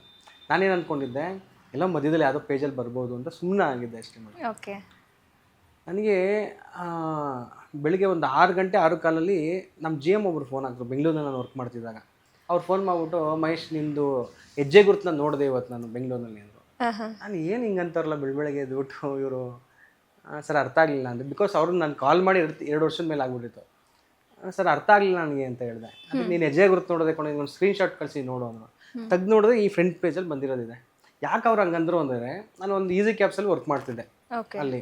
ಅವ್ರು ಏನು ಮಾಡಿದ್ರು, ಯಾರ್ಯಾರು ಹಳ್ಳಿಯಿಂದ ಬಂದಿದ್ದೀರಾ ನೀವು ಅಂತ ಬನ್ನಿ ಮುಂದೆ ಅಂದರು. ಎಲ್ಲ ಕೈ ಎತ್ತಿ, ನೀವು ಯಾಕೆ ಬಂದ್ರಿ ಹಳ್ಳಿ ಬಿಟ್ಬಿಟ್ಟು ನೀವು ಅಂತ ಕೇಳಿದ್ರು. ಅವ್ರಿಗೊಂಥರ ಹಳ್ಳಿ ಅಂದರೆ ಅಲ್ಲೇ ಇರಬೇಕು, ನೀವು ಆರಾಮಾಗಿರಬೇಕು, ಅಲ್ಲೇ ಹಳ್ಳಿನ ಅಭಿವೃದ್ಧಿ ಮಾಡಬೇಕು ಅನ್ನೋ ಕಾನ್ಸೆಪ್ಟ್ ಅವರು. ಒಬ್ಬೊಬ್ರು ಹುಡುಗರು ಸರ್ ಮದುವೆ ಆಗಿಬಿಟ್ಟಿದ್ದೀವಿ ಸರ್ ಅಂತಿದ್ರು, ಕೆಲವು ಸರ್ ಸಾಲ ಇದೆ ಸರ್ ಅಂದರು. ಸರ್ ಜೀವನ ಸೆಟ್ಲ್ ಮಾಡ್ಕೋಬೇಕಲ್ಲ, ಯಾವ್ದಾರು ಕೆಲಸ ಬೇಕು ಅಂತ ಬಂದು ಸರ್. ನಂದು ಟರ್ನ್ ಬಂದ ನಾನು ಹೇಳ್ತಿದ್ದೆ, ನನಗೇನೋ ಗೊತ್ತಿಲ್ಲ, ಏನು ಮಾಡ್ತೀನಿ ಅಂತ ನನಗೂ ಗೊತ್ತಿರಲಿಲ್ಲ. ಬಟ್ ನಾನು ಹಿಂಗೆ ಹೇಳಬೇಕು ಅಂತ ಅನ್ಸುತ್ತೆ. ಏನಂತಂದರೆ, ನಾನು ಹೆಜ್ಜೆ ಗುರುತು ಬಿಟ್ಬಿಟ್ಟು ಹೋಗ್ಬೇಕು ಅಂತ ಬಂದೀನಿ ಸರ್ ಬೆಂಗಳೂರಿನಲ್ಲಿ ಅಂತ. ಓಕೆ. ಅವರು ಹಂಗಂತಂದ್ರೆ ಎಲ್ಲ ನಗ್ತಿದ್ರು. ಅದನ್ನ ಅವ್ರು ಅದನ್ನ ನೆನಪಲ್ಲಿ ಇಟ್ಕೊಂಡು ಬೆಳಗ್ಗೆ ಎದ್ದು ಅದು ನೋಡಿದಾಗ ಅವ್ರು ಓದ್ಬಿಟ್ಟು ಫುಲ್ ಖುಷಿ ಆದ್ರಂತೆ. ಅದು ನಾನು ಕಳಿಸಿದ್ರು. ನನಗೆ ಫ್ರಂಟ್ ಪೇಜ್ನಲ್ಲಿ ಬಂದಂತಹ ಒಂದು ಕಾರಣ ತುಂಬ ಖುಷಿ ಆಯ್ತು ಮೇಡಮ್ ಆ ವಿಚಾರ. ಬಿಕಾಸ್ ನೀವು ಕೇಳಿದ್ರೆ ಯಾಕೆ ಈ ಥರ ಕಾನ್ಸೆಪ್ಟ್ ಬಂತು ಅಂತ. ಯಾಕೆ ಬಂತು ಅಂದರೆ ಮೇಡಮ್, ಅವಶ್ಯಕತೆ ಇತ್ತಲ್ವಾ ಆ ಟೈಮಲ್ಲಿ. ಅದು ಕರೆಕ್ಟ್ ಸರ್. ನಾವು ಆವಾಗಲೇ ಹೇಳಿದೆ, ಎಲ್ಲಿ ಅವಶ್ಯಕತೆ ಇರುತ್ತೋ ಅಲ್ಲಿ ನಾವು ಇರ್ತೀವಿ. ಮಾತೃಭೂಮಿ ಸೇವಾ ಫೌಂಡೇಶನ್ ಇರುತ್ತೆ, ಇದೇ ನಮ್ಮ ಗುರಿ. ಅದಕ್ಕೋಸ್ಕರ ಮಾಡಿದ್ವಿ. ನೀವು ಇಷ್ಟೊಂದೆಲ್ಲ ಸಮಾಜ ಸೇವೆ ಮಾಡ್ತಿದ್ದೀರಾ ಸರ್. ಒನ್ ಟೈಮಲ್ಲಿ ಅದೊಂದು ಸ್ಪಾರ್ಕ್ ಆಗಿರುತ್ತೆ, ಇಲ್ಲ ನಾನು ಮಾಡಬೇಕು ಒಂದು ಏನು ಹೇಳ್ತಾರೆ ರಿಯಲೈಸೇಷನ್ ಆಗುತ್ತೆ, ನಾನು ಹೀಗೆ ಮಾಡಬೇಕು ನನ್ನ ಜೀವನದಲ್ಲಿ ಅಂತ. ಆ ಮೊಮೆಂಟ್ ಯಾವುದು ಸರ್? ನೀವು ನನ್ನ ಬಾಲ್ಯ ಕರ್ಕೊಬಿಟ್ರು ಒಂದು ಕ್ಷಣ ಈಗ. ಓಕೆ ಮೇಡಮ್, ಇದು ಎಲ್ಲದಕ್ಕೂ ಕಾರಣ ಏನು ಗೊತ್ತಾ? ನನಗೆ ಯಾವುದು ವಿಚಾರ ನನಗೆ ನೀವು ಹೇಳೋದು ಆ ಮೂಮೆಂಟ್ ಯಾವುದು ಅಂದ್ರಲ್ಲ, ಅದಕ್ಕೋಸ್ಕರ ಅದಕ್ಕೆ ನಾನು ಈ ವಿಚಾರ ಹೇಳಲೇಬೇಕು, ಅವಾಗಲೇ ನಿಮ್ಗೆ ಅರ್ಥ ಆಗೋದು. ಮೇಡಮ್ ಏನು ವಿಚಾರ ಅಂದರೆ, ನಮ್ಮ ಫ್ಯಾಮಿಲಿನ 3ನೇ ಮಗ. ಓಕೆ. ಟೋಟಲ್ 4 ಜನ ಮಕ್ಕಳು ನಮ್ಮ ತಂದೆ ತಾಯಿಗೆ. 2 ಹೆಣ್ಮಕ್ಳು 2 ಗಂಡು ಮಕ್ಕಳು. ನಾನು 3ನೇವನು ಮನೆಗೆ, ಮೊದಲನೇ ಗಂಡು ಮಗ. ನಮ್ಮ ತಂದೆ ಬಂದು KBT ಬರ್ಬಿಟ್ಟು ವರ್ಕ್ ಮಾಡಿ, ಅವ್ರಿಗೇನು ಕನಸು ನನ್ನನ್ನು ಡಾಕ್ಟರ್ ಮಾಡಬೇಕು ಅಂದು. ಓಕೆ. ನನಗೆ 3 ವರ್ಷ ಇರ್ಬೇಕಾದ್ರೆ ಕರ್ಕೊಂಡೋಗಿ ಒಂದು ಬೋರ್ಡಿಂಗ್ ಸ್ಕೂಲ್ ಸೇರಿಸ್ಬಿಟ್ರು. 3 ವರ್ಷದ ಮಗ. ನನಗೆ 3 ವರ್ಷ ಮಗು. LKGಗೆ ತೊಗೊಂಡೋಗಿ ಸೇರಿಸ್ಬಿಟ್ರು. ನನಗೆ ಅದೇನು ನೆನಪಿಲ್ಲ, ಕರ್ಕೊಂಡೋಗಿ ಸೇರಿಸಿರೋದು ಅಷ್ಟೇ, ಸರಿನಾ. ನನಗೆ ಹಿಂಗೆ ದಿನಗಳು ಕಳೀತು. 4ನೇ ಕ್ಲಾಸ್ ಮುಗ್ದಾದ್ಮೇಲೆ ಬೇಸಿಗೆ ರಜಕ್ಕೆ ಸಮ್ಮರ್ ಕರ್ಕೊಬಂದರು ಊರಿಗೆ. ಏನು ಈ ಕಡೆ ಅಕ್ಕಂದ್ರು ತುಂಬ ಇಷ್ಟಪಡ್ತಾರೆ, ಅಮ್ಮ ಇವ್ ಕೇಳಿದೆಲ್ಲ ಕೊಡಿಸ್ತಾರೆ, ತಂದೆ ಕೇಳಿದ್ರು. ನನಗೇನು ಅನಿಸ್ಬಿಡ್ತು, ಅಲ್ಲಿ ಹಾಸ್ಟೆಲ್ ನೋಡ್ರೆ ಅಷ್ಟೊಂದು ಸ್ಟ್ರಿಕ್ಟು, ಬೆಳಿಗ್ಗೆ 5 ಗಂಟೆಗೆ ಎದ್ದೇಳಬೇಕು, ಇದೆಲ್ಲ ಇದೆ. ಇಲ್ಲಿ ನೋಡ್ರೆ ಇಷ್ಟು ಆರಾಮಿದೆಯಲ್ಲಪ್ಪ ಅಂದ್ಬಿಟ್ಟು ನಾನು ಏನು ಮಾಡಿದೆ, ಹೋಗಲ್ಲ ನಾನು ಅಲ್ಲಿಗೆ, ಓಕೆ ಇಲ್ಲೇ ಇರ್ತೀನಿ ಅಂದೆ. ಹಿಂಸೆ ಮಾಡಿ ಕರ್ಕೊಂಡೋಗ್ಬಿಟ್ರು. ತಿರ್ಗಾ ಬಂದ್ಬಿಟ್ಟೆ ಟ್ರೈನ್ ಹತ್ತಿ ವಾಪಸ್ಸು. ನಮ್ಮ ಸ್ಕೂಲ್ ಹಿಂಭಾಗದ್ದೆ ರೈಲ್ವೆ ಸ್ಟೇಷನ್ ಮಂಡ್ಯದಲ್ಲಿದ್ದು. ಆಮೇಲೆ ನಾನು ಏನು ಮಾಡಿದೆ, ತಿರ್ಗಾ ಕರ್ಕೊಂಡೋಗ್ಬಿಟ್ರು, ಬೈದೆಲ್ಲ ಇದು ಮಾಡಿ. ತಿರ್ಗಾ ಬಂದ್ಬಿಟ್ಟೆ, ಎಲ್ಲ ಹಿಡ್ಕೊ ಚಾರ್ಜ್ ಮಾಡಿಬಿಟ್ರು ಮೇಡಮ್. ಸರಿಯಾಗಿ ಹೊಡೆದಾಕ್ಬಿಟ್ರು. ನಾನು ಗುರು ಇವರೇನ ಇವರೆಲ್ಲ. ನಾನೇನಂದಿ, ನನ್ನ ಪ್ರೀತಿ ಬೇಕಷ್ಟೇ, ನನಗೆ ನಮ್ಮ ಅಮ್ಮ ಬೇಕು, ಅಪ್ಪ ಬೇಕು, ಈ ರೀತಿ ನನ್ನ ಕಾನ್ಸೆಪ್ಟ್ ಇರೋದು. ಕರ್ಕೊಂಬಂದುಬಿಟ್ರು. ಬಿಟ್ಟಾದಮೇಲೆ ನಮ್ಮ ಅಲ್ಲಿ ಒಬ್ಬರು ಮೇಡಮ್ ಇದ್ದರು, ಮೇರಿ ಅಂತ ಅವ್ರ ಹೆಸರು, ನಂಗೆ ಇವತ್ತಿಗೂ ನೆನಪಿದೆ. ಬಿಕಾಸ್ 5ನೇ ಕ್ಲಾಸು ಆ ಘಟನೆ. ಅವ್ರೇನು ಮಾಡಿದ್ರು, ಗ್ಯಾಸ್ ಮೇಲೆ ಇದನ್ನು ರೊಟ್ಟಿಯೆಲ್ಲ ಇಟ್ಬಿಟ್ಟು ಎಲ್ಲ ಟ್ಯೂಷನ್ ಮಾಡ್ತಾಯಿದ್ರು. ಇಟ್ಸ್ಬಿಟ್ಟು ತೊಗೊಬೈಲಿ ಅಂತ ಇದು ಮಾಡಿ ನನಗೆ ಇಲ್ಲೊಂದು ಬರೆ ಹಾಕ್ಬಿಟ್ರು ನನಗೆ, ದೋಸೆ ಹೆಂಚಲ್ಲಿ. ಹೌದು. ನನಗೆ ಇಷ್ಟಪ್ಪ ಊದ್ಕೊಬಿಡ್ತು. ನನಗೆ ಇವಾಗಲೂ ಆ ಬರೆ ಹಂಗೆ ಇದೆ. ನನಗೆ ಹೆಂಗೆ ಅನಿಸ್ಬಿಡ್ತು ಅಂದರೆ, ಯಾರೂ ಇಲ್ಲ ಗುರು ಜೀವನದಲ್ಲಿ. ಬೆಳಿಗ್ಗೆ ಆಗೋದೇ ಕಾಯ್ತಿದ್ದೆ ಅವಾಗ. ಬೆಳಿಗ್ಗೆ ಆದೇಟ್ಗೆ ಓಕೆ ಇದನ್ನು ಬಿಟ್ಟು ಹೋಗ್ಬಿಡೋದು, ಇಷ್ಟು ಮನೆಗೆ ಹೋಗ್ಬಾರ್ದು, ಹೋಗ್ಬಿಡು ಎಲ್ಲಾದರೂ ಹೋಗ್ಬಿಡೋಣ. ಅಂದರೆ ನೀವು ಮನೆಗೂ ಹೋಗಿಲ್ಲ, ಎಲ್ಲೂ ಹೋಗಿಲ್ಲ, ಮನೆಗೂ ಹೋಗಿಲ್ಲ. ಅಷ್ಟು ನಾನು ಕರ್ಕೊಂಡೋಗಿ ವ್ಯಾನ್ ಬಂತು, ಸ್ಕೂಲ್ ಕರ್ಕೊಂಡೋಗ್ಬಿಟ್ರು. ಸ್ಕೂಲಿಂದ ಸೇಮ್ ಹಿಂದೆ ಹೋದೆ, ಟ್ರೈನಲ್ಲಿ ಬೆಂಗಳೂರು ಬಂದ್ಬಿಟ್ಟೆ. ಓಕೆ. ಸರ್ ಚನ್ನಪಟ್ಟಣದಲ್ಲಿ ಇಳಿಲೇ ಇಲ್ಲ. ಬೆಂಗಳೂರು ಬಂದೆ. ಬೆಂಗಳೂರಿನಲ್ಲಿ 1 ವಾರ ಇದ್ದೆ. ಆ 1 ವಾರ ಕೂಡ ಊಟ ಮಾಡಿರಲಿಲ್ಲ, ಹೊಟ್ಟೆ ಹಸಿತಿದೆ, ಏನು ಮಾಡೋದಪ್ಪ ಅಂತ ಅಂದ್ಕೊಂಡು ನನಗೆ ಯಾವ ಲೆವೆಲ್ ಬಂದ್ಬಿಟ್ಟೆ, ಭಿಕ್ಷೆ ಬೆಳಿಗ್ಗೆ ಶುರು ಮಾಡಿಬಿಟ್ಟೆ ಹೊಟ್ಟೆ ಹಸುವಿಗೆ. ಆಮೇಲೆ ಯಾರೋ ಒಬ್ರು ತಾತ, ಬೈಲಿ ಹಿಂಗೆಲ್ಲ ಭಿಕ್ಷೆ ಬಿಡಬಾರ್ದು, ನಮ್ಮ ಮನೆಗೆ ಬಾ ಅಂತ. ನನಗೆ ಯಾರೋ ಹೇಳಿದರು, ಕಿಡ್ನಿ ಕಿತ್ಕೊಬಿಡ್ತಾರೆ ಅಂತ. ನಾನು ಬರಲ್ಲ ಅಂತ ಅಂದೆ. ಆಮೇಲೆ ಏನು ಬೇಕು ನಿನಗೆ ಅಂದರೆ, ಇಡ್ಲಿ ಕೊಡಿಸಿ ಅಂದೆ. 2 ಇಡ್ಲಿ ಕೊಡಿಸಿದ್ರು. ಆಮೇಲೆ ಅನಿಸ್ತು ಯಾಕೋ ಬೆಂಗಳೂರು ಸರಿ ಇಲ್ಲ, ಮೈಸೂರಿಗೆ ಹೋಗೋಣ ಅಂತ. ಟ್ರೈನ್ ಹತ್ತಿ ಬೆಳಗಿನ ಜಾವ. ಅಂದರೆ ನಿಮ್ಮ ಮನೆಗೆ ಹೋಗ್ಬೇಕು ಅನ್ಸಿಲ್ಲ ಒಟ್ಟಿನಲ್ಲಿ? ಇಲ್ಲ. ಆಮೇಲೆ ಮೈಸೂರಿಗೆ ಹೋದೆ. ಮೈಸೂರಿಗೆ ಹೋದ್ಮೇಲೆ ಅಲ್ಲಿ ಒಂದು ಚೌಟ್ರಿ ಕಾಣ್ತು. ಸುಮ್ಮನೆ ಹಿಂಗೆ ನಡ್ಕೊಂಡು ಹೋಗ್ತಾ ಇರ್ಬೇಕಾದ್ರೆ ತುಂಬ ಖುಷಿ ಆಯಿತು. ಒಂದು 11-11:30 ಟೈಮ್ ಅದು. ಒಳ್ಳೆ ಊಟ ಸಿಗುತ್ತಪ್ಪ ಅಂತ ಚೌಟ್ರಿ ಒಳ್ಳೆ ಹೋಗ್ತೀನಿ, ಬೋಲ್ಡ್ ನೋಡಿಕೊಂಡು. ಅವನು ಸೆಕ್ಯೂರಿಟಿ ಹೇಳ್ದ, ಎಲ್ಲ ಮುಗ್ದೋಗಿದೆ, ಬೆಳಿಗ್ಗೆ 5 ಗಂಟೆಗೆ ದಾರ ಇತ್ತು, 8:30-9 ಗಂಟೆ ಎಲ್ಲ ಖಾಲಿ ಮಾಡ್ಕೊಬಿಟ್ರು, ನೋಡು ಅಲ್ಲೆಲ್ಲ ಬಿದ್ದೈತೆ ಅಂದ್ರೆ. ಹೊಟ್ಟೆ ಹಸುಗೆ ಅಲ್ಲಿ ಬಿದ್ದಿತ್ತಲ್ಲ ಮೇಡಮ್ ಡಸ್ಟ್ಬಿನ್ನಲ್ಲಿ. ಅದನ್ನೆಲ್ಲ ನಂಗೆ ಇನ್ನೂ ನೆನಪು. ಒಂದು 3-4 ಕಾಗೆಗಳಿದ್ದು ಅಲ್ಲಿ, ಸರಿನಾ, ಒಂದು ನಾಯಿ ಇತ್ತು. ಆ ಟೈಮಲ್ಲಿ ಹೋಗಿ ಒಂದಿಷ್ಟ ನಾನು ಇನ್ನೂ ನೆನಪು ಮೇಡಮ್. ಬೇಕಾದ್ರೆ ಡ್ರಾಯಿಂಗ್ ಮಾಡಿ ತೋರಿಸ್ಬೋದು ಬೇಕಾದ್ರೆ. ಇನ್ನೂ ಅದು ಹಂಗೆ ಕಟ್ತಂಗಿದೆ. ಎಲ್ಲ ಅಲ್ಲೆಲ್ಲ ಬಿದ್ದಿತ್ತು. ಇಷ್ಟು ಅನ್ನ ಎಲ್ಲೆಲ್ಲ ಆ ಕಡೆ ಈ ಕಡೆ ಒಂದಿಷ್ಟು ಅನ್ನ ಇತ್ತು. ಅದ್ರ ಒಂದು ತೊಗೊಂಡು ಸ್ವಲ್ಪ ತಿಂದ್ಕೊಂಡು ಅಲ್ಲೇ ಒಂದಿಷ್ಟು ಅರ್ಧ ಮೈಸೂರು ಪಾಕ್ ಬಿದ್ದಿತ್ತು, ಅರ್ಧ ಕಟ್ಟಾಗಿರೋದು. ಆ ಮೈಸೂರು ಪಾಕ್ ತೆಗೆದು ಬಾಯಿಗೆ ಹಾಕ್ಕೊಂಡೆ. ಏನೋ ಒಂಥರ ಅನಿಸ್ತು, ಎಲ್ಲ ಇದೆ ನನಗೆ, ನನ್ನ ಕೈನಲ್ಲಿ ಮಾಡ್ಕೊಂಡಿರೋಂಥ ತೊಂದರೆ ಇದು. ನೀವೇ ನಿಮ್ಮ ಮೈ ಮೇಲೆ ತಂದ್ಕೊಂಡಿರೋದು. ಏನೂ ಇಲ್ಲದ ಮಕ್ಳುಗಳ ಕತೆ ಏನಂಗಾರೆ. ಇಲ್ಲ, ಜೀವನದಲ್ಲಿ ನಾನು ದೊಡ್ಡವನಾದ್ಮೇಲೆ ಒಂದು ಆಶ್ರಮ ಮಾಡ್ಬೇಕು, ಇದೇ ನನ್ನ ಜೀವನದ ಗುರಿ ಅಂತ. 4th ಸ್ಟ್ಯಾಂಡರ್ಡ್ ಅಲ್ಲಿ ನಿಮ್ಗೆ ನಾನು ಅವಾಗ ಅಂದರೆ 4th ಮುಗಿಸು 5th ಇದು ಆ ಟೈಮಲ್ಲಿ ಇಂಥ ಯೋಚನೆ ಬಂತು ನಿಮ್ಗೆ? ಅವಾಗ ನನಗೆ ಅನಿಸ್ತು, ಅದು ಹೆಂಗೆ ಅನಿಸ್ತು ಅಂದರೆ ಇದೇ ನನ್ನ ಜೀವನದ ಗುರಿ, ಇನ್ನೇನು ಇಲ್ಲ ಓಕೆ ಅಂತ. ಆ ಒಂದು ಅವತ್ತು ಬಂದಂಥದ್ದು ಇಲ್ಲಿವರೆಗೂ ಕರ್ಕೊಂಡ್ಬಂದಿದೆ. ಕೇಳ್ತಿದ್ದಂಗೆ ಒಂಥರ ಗೂಸ್ ಬಂಪ್ಸ್ ಬರ್ತಿದೆ. ಅಂದರೆ ಎಲ್ಲ ಇದ್ರೂ ಏನೂ ಇಲ್ಲದೆ ಇರೋ ಥರ ನೀವು ಬದುಕಿದ್ರಿ. ಅದನ್ನು ನಿಮ್ಗೆ ರಿಯಲೈಸ್ ಆದಮೇಲೆ ಅನಿಸ್ತು ಈ ಥರ ಅನಾಥ ಮಕ್ಕಳ ಕತೆ ಏನಾಗುತ್ತೆ ಅಂತ. ಸೊ ಎಜುಕೇಷನ್ಗೆ ಇಷ್ಟು ಇಂಪಾರ್ಟೆನ್ಸ್ ಕೊಡುವಂತಹ ನೀವು ಏನು ಓದಿದ್ದೀರಾ, ಸೇಮ್ ಬ್ಯಾಕ್ಗ್ರೌಂಡ್ ನಿಮ್ಮದು ಅಂತ? ಮೇಡಮ್ ನಾನು ತುಂಬ ಕಡಿಮೆ, ನಾನು ಹೇಳಿದ್ನಲ್ಲ ಆವಾಗಲೇ, ಲಾಸ್ಟ್ ಬೆಂಚಿಂದ ಹಿಂದೆಗಡೆ ಇರುವಂಥ ಬೇಜಾರು. ಅಂದರೆ 4ನೇ ಕ್ಲಾಸಿಗೆ ಇದು ಮನೆ ಬಿಟ್ಟು ಬಂದ್ರಿ, ಆಮೇಲೆ ಏನಾಯಿತು ಸರ್? ವಾಪಸ್ ಮನೆಗೆ ಹೋದ್ಮೇಲೆ ಹೆಂಗೆ ಟ್ರೀಟ್ ಮಾಡಿದ್ರು? ಹಾಂ ಮೇಡಮ್, ಅದು ಮೈಸೂರಿನಲ್ಲಿ ಅಷ್ಟು ಆಯಿತಾ. ಅಲ್ಲಾದಮೇಲೆ ಅಲ್ಲಿಂದ ಮಾದೇಶ್ವರನ ಬೆಟ್ಟಕ್ಕೆ ಹೋದೆ, ಯಾವುದೋ ಬಸ್ಸಲ್ಲಿ ಸುಮ್ಮನೆ ಹಂಗೆ ಹಿಂಗೆ ಟಿಕೆಟ್ ಕೊಡ್ದಾನೆ, ಏನು ದುಡ್ಡು ಅಲ್ಲಿತ್ತು. ಹೋಗಿ ಮಾದೇಶ್ವರನ ಬೆಟ್ಟಕ್ಕಿದ್ದೆ, ನಮ್ಮ ಮನೆ ದೇವರದು. ಸರಿ ಅಂದ್ಬಿಟ್ಟು ಅಲ್ಲೇ 1.5 ತಿಂಗಳು ಆರಾಮಾಗಿ ಸೆಟ್ಲ್ ಆಗಿಬಿಟ್ಟೆ. ಯಾಕಂದ್ರೆ ಅಲ್ಲಿ ಪ್ರಸಾದ ಎಲ್ಲ ಸಿಗ್ತಿತ್ತು, ಮಲ್ಕೊಳ್ಳೋಕೆ ಜಾಗ ಇರ್ತಿತ್ತು. ಆಮೇಲೆ ಯಾರೋ ನಮ್ಮೂರಿನವರು ನನ್ನನ್ನು ನೋಡಿದ್ರು ಅಲ್ಲಿ ಕಲ್ಯಾಣಿ ಹತ್ರ. ನೋಡ್ಬಿಟ್ಟು ಬಂದು, ನೀನು ಶಿವಣ್ಣನ ಮಗ ಅಲ್ವಾ ಅಂದರು. ನನಗೆ ಅಂದ್ಬಿಟ್ಟು ಅಲ್ಲ ಅಂದೆ. ಅಲ್ಲ ಅಂದೆ. ಇನ್ಯಾರ ಮಗ ನೀನು? ನನಗೆ ಯಾರೋ ಅಪ್ಪ ಅಮ್ಮ ಯಾರೂ ಇಲ್ಲ ಅಂದೆ. ಓಕೆ, ಅಂದರೆ ನನಗೆ ಅಷ್ಟಿತ್ತು ಪೇಯ್ನ್, ಅದು ಅಷ್ಟು ಫ್ರಸ್ಟ್ರೇಟ್ ಆಗಿದ್ರಿ ನೀವು? ನನಗೆ ಯಾರೂ ಇಲ್ಲ, ಯಾವ ಶಿವಣ್ಣ ಯಾರೋ ಗೊತ್ತಿಲ್ಲ ಅಂದೆ. ಇರೋ ಅಂದ್ಬಿಟ್ಟು ಹೋಗಿ ಕಾಯಿನ್ ಬೂತ್ ಮುಖಾಂತರ ಹೋದ್ರೇನು ಲ್ಯಾಂಡ್ಲೈನಲ್ಲಿ ಫೋನ್ ಹಾಕೋದು. ನಮ್ಮ ಮನೆಗೆ ಲ್ಯಾಂಡ್ಲೈನ್ ಇತ್ತು ಅವಾಗ, 65287 ನಮ್ಮ ಮನೆ ನಂಬರ್. ಅವಾಗ ಫೋನ್ ಹಾಕಿದ್ರು, ಕರೆದ್ರು, ಎಲ್ಲ ಓಡಿ ಬಂದರು. ಅಲ್ಲೇ ಮುಡಿ ಕೊಟ್ಬಿಟ್ಟು ಕರ್ಕೊಂಡ್ಬಂದರು. ಕರ್ಕೊಂಬಂದು ಚಿಕ್ಕಹಳ್ಳಿನಲ್ಲೇ ನಮ್ಮೂರಿನಲ್ಲೇ ಅಡ್ಮಿಷನ್ ಮಾಡಿಸಿ ಅಲ್ಲೇ ಸೇರಿಸ್ಕೊಂಡ್ರು. ಓಕೆ, ಬೇಡ ಬಿಡಪ್ಪ ಇಲ್ಲೇ ಇರೋ ಅಂದ್ಬಿಟ್ಟು. ಹಂಗಾಯಿತು ಮೇಡಮ್ ಟೋಟಲಾಗಿ. ಓಕೆ, ತುಂಬ ಇನ್ಸ್ಪೈರಿಂಗ್ ಆಗಿದೆ ಸರ್. ನಿಮ್ಮ ಸ್ಟೋರಿ ಕೇಳ್ತಿದ್ರೇ ನಮಗೂ ಒಂದು ಛಲ ಬರುತ್ತೆ, ನಾವು ಏನಾದರೂ ಮಾಡಬೇಕು ಅನ್ನೋವಂಥದ್ದು. ಹಾಗೆ ನನಗೆ ತುಂಬ ಮನಸ್ಸಿಗೆ ಹತ್ತಿರವಾದಂಥ ಒಂದು ಸ್ಟೋರಿ ನಾನು ಕೇಳ್ಪಟ್ಟಿದ್ದು ಅಂದರೆ, ಒಂದು ಅತ್ಯಾಚಾರಕ್ಕೆ ಒಳಪಟ್ಟ ಹೆಣ್ಣುಮಗಳಿಗೆ ನೀವು LLB ಓದಿಸ್ತೀರಾ ಅನ್ನೋದು. ಆ ಸ್ಟೋರಿ ಸ್ವಲ್ಪ ಹೇಳೋದಾದ್ರೆ ಸರ್? ಮೇಡಮ್, ಆ ಹುಡುಗಿ ನಿಜಕ್ಕೂ ಲೈಫಲ್ಲಿ ಒಂಟಿಯಾಗಿ ಬದುಕೋದು ಬಹಳ ಕಷ್ಟ ಅಂತ ಹೇಳ್ತಾರೆ ಹೆಣ್ಮಕ್ಳಿರಲಿ ಗಂಡು ಮಕ್ಳಿರಲಿ ಮೇಡಮ್. ಎಸ್ಪೆಷಲಿ ಹೆಣ್ಮಕ್ಳು ಒಂದು ಆಸರೆ ಬೇಕೇ ಬೇಕು. ಓಕೆ ಮೇಡಮ್, ಆಸರೆ ಹೇಗಿರಬೇಕು ನನ್ನ ಅನಿಸಿಕೆ,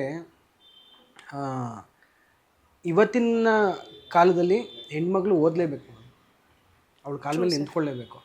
ಹಂಗಂದ್ರೆ ನನಗೆ ಹಿಂಗಂದಾಗ ಯಾರು ಹೇಳ್ತಾರೆ ಗಂಡು ಮಕ್ಳು ಓದಬೇಕು ಬೇಡವಾ ಅಂತ, ಅದ್ರ ಬಗ್ಗೆ ಅವಶ್ಯಕತೆ ಇಲ್ಲ ಅಂತ ನಾನು ಹೇಳೋದು. ಯಾರು ಈ ಪ್ರಪಂಚದಲ್ಲಿ ಇದ್ದಾರೋ ಮಕ್ಳುಗಳು ಎಲ್ಲ ಮಕ್ಳಿಗೆ ಎಜುಕೇಷನ್ ಸಿಗಲೇಬೇಕು. ಎಸ್ಪೆಷಲಿ ಹೆಣ್ಮಕ್ಳು ಓದಲೇಬೇಕು ಅಂತ ಹೇಳ್ತೀನಿ. ಏಕೆಂದರೆ ಅವ್ರ ಜೀವನ ಹೆಂಗಿರುತ್ತೆ ಅಂದರೆ ಮೇಡಮ್, ಹುಡ್ತಾಗ ಅಪ್ಪ ಅಮ್ಮನ ಆಸರೆಲಿ ಇರ್ತಾರೆ, ಸರಿನಾ, ಬೆಳೆದ ಮೇಲೆ ಗಂಡನ ಆಸರೆಗೆ ಹೋಗ್ತಾರೆ. ಅಲ್ಲಿ ಕಟ್ಕೊಂಡಂತಹ ವ್ಯಕ್ತಿ ಒಳ್ಳೆಯವನಾಗಿದ್ದರೆ ಆ ಹೆಣ್ಮಗಳು ಓಕೆ, ಸರಿನಾ. ಒಂದು ವೇಳೆ ಏನೋ ಹೆಚ್ಚು ಕಡಿಮೆ ಆಗಿ ಅವ್ನು ಸರಿ ಇಲ್ಲ ಅಂದಾಗ ಆ ಹೆಣ್ಮಗಳು ಜೀವನ ನರಕ ಆಗ್ಬಿಡುತ್ತೆ. True sir. ಸರಿನಾ. ಒಂದು ವೇಳೆ ಗಂಡ ಕರೆಕ್ಟಾಗಿ ಇದ್ದಪ್ಪ ಬೈ ಮಿಸ್ ಆಗಿ ಏನಂತ ಇರೋದ, ಅವಾಗಲೂ ನರಕ ಆಗುತ್ತೆ ಹೆಣ್ಮಗಳು ಜೀವನ, ಸರಿನಾ. ಅದಕ್ಕೋಸ್ಕರ ಇಂಡಿಪೆಂಡೆಂಟಾಗಿ ಜೀವನ ಮಾಡೋದು ಕಲಿಬೇಕು ಅನ್ನೋ ಉದ್ದೇಶ ಹೆಣ್ಮಕ್ಳು ಓದಬೇಕು ಅಂತ ನಾನು ಹೇಳೋದು. ಎಜುಕೇಷನ್ ಯಾಕೆ ನಾನು ಅಷ್ಟು ಮಹತ್ವ ಕೊಡ್ತೀನಿ ಅಂದರೆ, ಬಿಕಾಸ್ ನಾನು ನೋಡಿದ್ದೀನಿಲ್ಲ ಮೇಡಮ್, ನಮ್ಮದು ಫ್ಯಾಮಿಲಿಗಳಲ್ಲಿ ನೋಡಿದ್ದೀನಿ, ಅಕ್ಕಪಕ್ಕದಲ್ಲಿ ನೋಡ್ತೀನಿ. ಬಿಕಾಸ್ ನಮ್ಮ ಆಶ್ರಮದಲ್ಲಿ ಬರುವಂಥ ಮಕ್ಳುಗಳು ಆಲ್ಮೋಸ್ಟ್ ಸಿಂಗಲ್ ಪೇರೆಂಟ್ಸ್ ಮಕ್ಳುಗಳಿದ್ದಾರೆ ಮೇಡಮ್. ಹೆಣ್ಮಕ್ಳುಗಳು ಕರ್ಕೊಂಬಂದು ಸೇರಿಸ್ತಾರಲ್ಲ, ನಾನು ನೋಡ್ತೀನಿ ಅವ್ರ ಹತ್ರ ಮಾತಾಡಿದಾಗ ಪರ್ಸ್ನಲ್ಲಾಗಿ ಅವ್ರು ಹೇಳ್ತಾರೆ ಡೈವರ್ಸ್ ಆಯಿತು ಅಂತ ಹೇಳ್ತಾರೆ, ಕೆಲವರು ಇಲ್ಲ ತೀರೋದ್ರು ಅಂತಾರೆ, ಇನ್ನೂ ಕೆಲವರು ಇಲ್ಲ ಬೇರೆಯವ್ರನ್ನ ಕಟ್ಕೊಂಡು ಹೋದ್ರು ಅಂತ ಹೇಳ್ತಾರೆ. ಅವ್ರ ಕಣ್ಣಲ್ಲಿ ಎಲ್ಲ ಕತೆಗಳು, ಇವೆಲ್ಲ ಕತೆಗಳು ಕೇಳಿದಾಗ ಬರೋ ಕಣ್ಣೀರು ಒಂದೇ ಮೇಡಮ್. ಹೌದು ಸರ್, ಬರೋ ಕಣ್ಣೀರು ಒಂದೇ. ಏನು ಕಣ್ಣೀರದು ಅಂದರೆ ಜೀವನದಲ್ಲಿ ನಾನು ಸೆಟ್ಲ್ ಆಗಿರಬೇಕಾಗಿತ್ತು ಅಂತ ಅಷ್ಟೇ ಅವ್ರು ಹೇಳೋದು. ಹೌದು, ಇಂಡಿಪೆಂಡೆಂಟ್ ಆಗಿರಬೇಕಿತ್ತು. ಹೌದು, ನನಗೆ ಅದಕ್ಕೋಸ್ಕರ ಏನಾದ್ರು ಓದಬೇಕು ಅಷ್ಟೇ. ನೀವೇನಾರ ಮಾಡ್ಕೊಳ್ಳಿ, ಓದಿ. ಆ ಹೆಣ್ಮಕ್ಳು ಹೇಗೆ ಸಿಕ್ಕಿದ್ಲು ಸರ್ ನಿಮ್ಗೆ? ಯಾವ ಪರಿಸ್ಥಿತಿಲಿದ್ಲು ಆವಾಗ ಅಂತ? ಮೇಡಮ್, ಆ ಟೈಮಲ್ಲಿ ಅವಳು ನಂಗೆ ಮೈಸೂರಿನಲ್ಲೇ ಪರಿಚಯ ಆಗಿದೆ ಅವಳು. ಹಿಂಗೆ ಒಂದು ಮಾಲ್ಗೆ ಹೋಗಿರ್ತೀವಿ, ಮಾಲಲ್ಲಿ ಅವಳು ಜಾಬ್ ಮಾಡ್ತಾ ಇರ್ತಾಳೆ, ಅಂದರೆ ಪಾರ್ಟ್ ಟೈಮ್ ಮಾಡ್ತಾ ಇರ್ತಾಳೆ. ಮಕ್ಳುಗಳ ಜೊತೆ ಹೋದಾಗ ಅಲ್ಲಿ ನಮ್ಮ ಮಕ್ಳುಗಳ ಜೊತೆ ಮಾತಾಡ್ತಾ ಇರ್ಬೇಕಾದ್ರೆ ಅದು ಇದು ಅಂತೆಲ್ಲ ಅವ್ಳು ಕೇಳಿಸ್ಕೊಳ್ತಾಳೆ, ನಿಮ್ದು ಆಶ್ರಮನ ಅದು ಇದು ಅಂತಾಳೆ. ಹೌದು ಅಂತ ಹೇಳಿದಾಗ ನೀವೇನು ಓದ್ತೀರ, ನಾನು ಕೇಳ್ತೀನಿ ನೀವೇನು ಓದ್ತೀರಿ, ನಾನು ಪಾರ್ಟ್ ಟೈಮ್ ಮಾಡ್ತಾ ಇದ್ದೀನಿ ಅಂತ ಹೇಳ್ತೀನಿ. ಪಾರ್ಟ್ ಟೈಮ್ ಏನು ಓದ್ತಾ ಇರೋದು ಅಂತ ಕೇಳಿದಾಗ ಅವಳು ಹೇಳ್ತಾಳೆ, ಈಗ ನಾನು ಸೆಕೆಂಡ್ ಇಯರ್ ಸತಿ ಅಂತ. ಆಮೇಲೆ ಇನ್ನೊಂದು ಸ್ವಲ್ಪ ಅವಳ ಹತ್ರ ಮಾತಾಡಿದಾಗ ಗೊತ್ತಾಗುತ್ತೆ, ಓಕೆ ಅವಳು ನೀಡಿದೆ ಸಪೋರ್ಟು ಅಂತ. ನಾನು ಹೇಳ್ತೀನಿ ನನ್ನ ಕಾಲ್ಡು ನಂಬರೆಲ್ಲ ಕೊಟ್ಬಿಟ್ಟು ನಿನ್ಗೆ ಏನಾದ್ರು ನೀಡಿತ್ತು ಅಂದರೆ ಫೋನ್ ಹಾಕುವ. ಅವಳು ಫೋನ್ ಹಾಕ್ತಾಳೆ ಸ್ವಲ್ಪ ದಿನಗಳು ಬಿಟ್ಕೊಂಡು, ನೀವು ಈ ಥರ ನಂಬರ್ ಕೊಟ್ಟಿದ್ದೀರಿ ಅಂದ್ಬಿಟ್ಟು. ಆಮೇಲೆ ಒಂದು ಕಂಪ್ನಿ ಮಾಡಿದೆ, ಮಾತೃಭೂಮಿ ಹೋಮ್ ಹೆಲ್ತ್ ಕೇರ್ ಅಂತ, ಈ ಓಲ್ಡ್ ಏಜ್ ಪರ್ಸನ್ಸ್ಗಳನ್ನ ಕೇರ್ ಮಾಡುವಂಥದ್ದು. ಓಕೆ. ಆ ಒಂದು ಇದರಲ್ಲಿ ಆ ಹೆಣ್ಮಗಳು ನಾನು ಜಾಬ್ ಬೇಕು ಅಂತ ಫೋನ್ ಹಾಕಿರ್ತಾಳೆ. ಆ ಥರ ಒಂದು ಜಾಬ್ ಬೇಕು ನೀನು ಓದಲ್ವಾ ಅಂತ ಕೇಳ್ತೀನಿ. ಓದಲ್ವ ಅಂತ, ಇಲ್ಲ ಲೈಫ್ ಲೀಡ್ ಮಾಡೋದು ಕಷ್ಟ ಆಗ್ತಿದೆ, ಓದ್ಲಿಕ್ಕೆ ಆಗ್ತಾಯಿಲ್ಲ. ಇಲ್ಲ ಇಲ್ಲಿ ನೀನು ಓದು, ನಾನು ಸಪೋರ್ಟ್ ಮಾಡ್ತೀನಿ, ತಲೆ ಕೆಡಿಸ್ಕೊಬೇಡ ಅಂತೇಳಿ. ಆಮೇಲೆ ಅಲ್ಲಿಂದ ಆಚೆಗೆ ಅವಳ ಎಜುಕೇಷನ್ ನಾವು ಸಪೋರ್ಟ್ ಮಾಡ್ತಾ ಹೋಗ್ತೀವಿ. ಅವಳು LLB ಮುಗಿಸ್ಕೊಂಡು ಚೆನ್ನಾಗಿದ್ದಾಳೆ. ಇವಾಗಲೂ ಅವಳು ಝೊಮ್ಯಾಟೊ ಮಾಡ್ತಾಳೆ, ಸ್ವಿಗ್ಗಿ ಮಾಡ್ತಾಳೆ. ಓಕೆ. ಅವಳ ಕಾಲ ಮೇಲೆ ಅವಳು ನಿಂತ್ಕೊಂಡಿದ್ದಾಳೆ.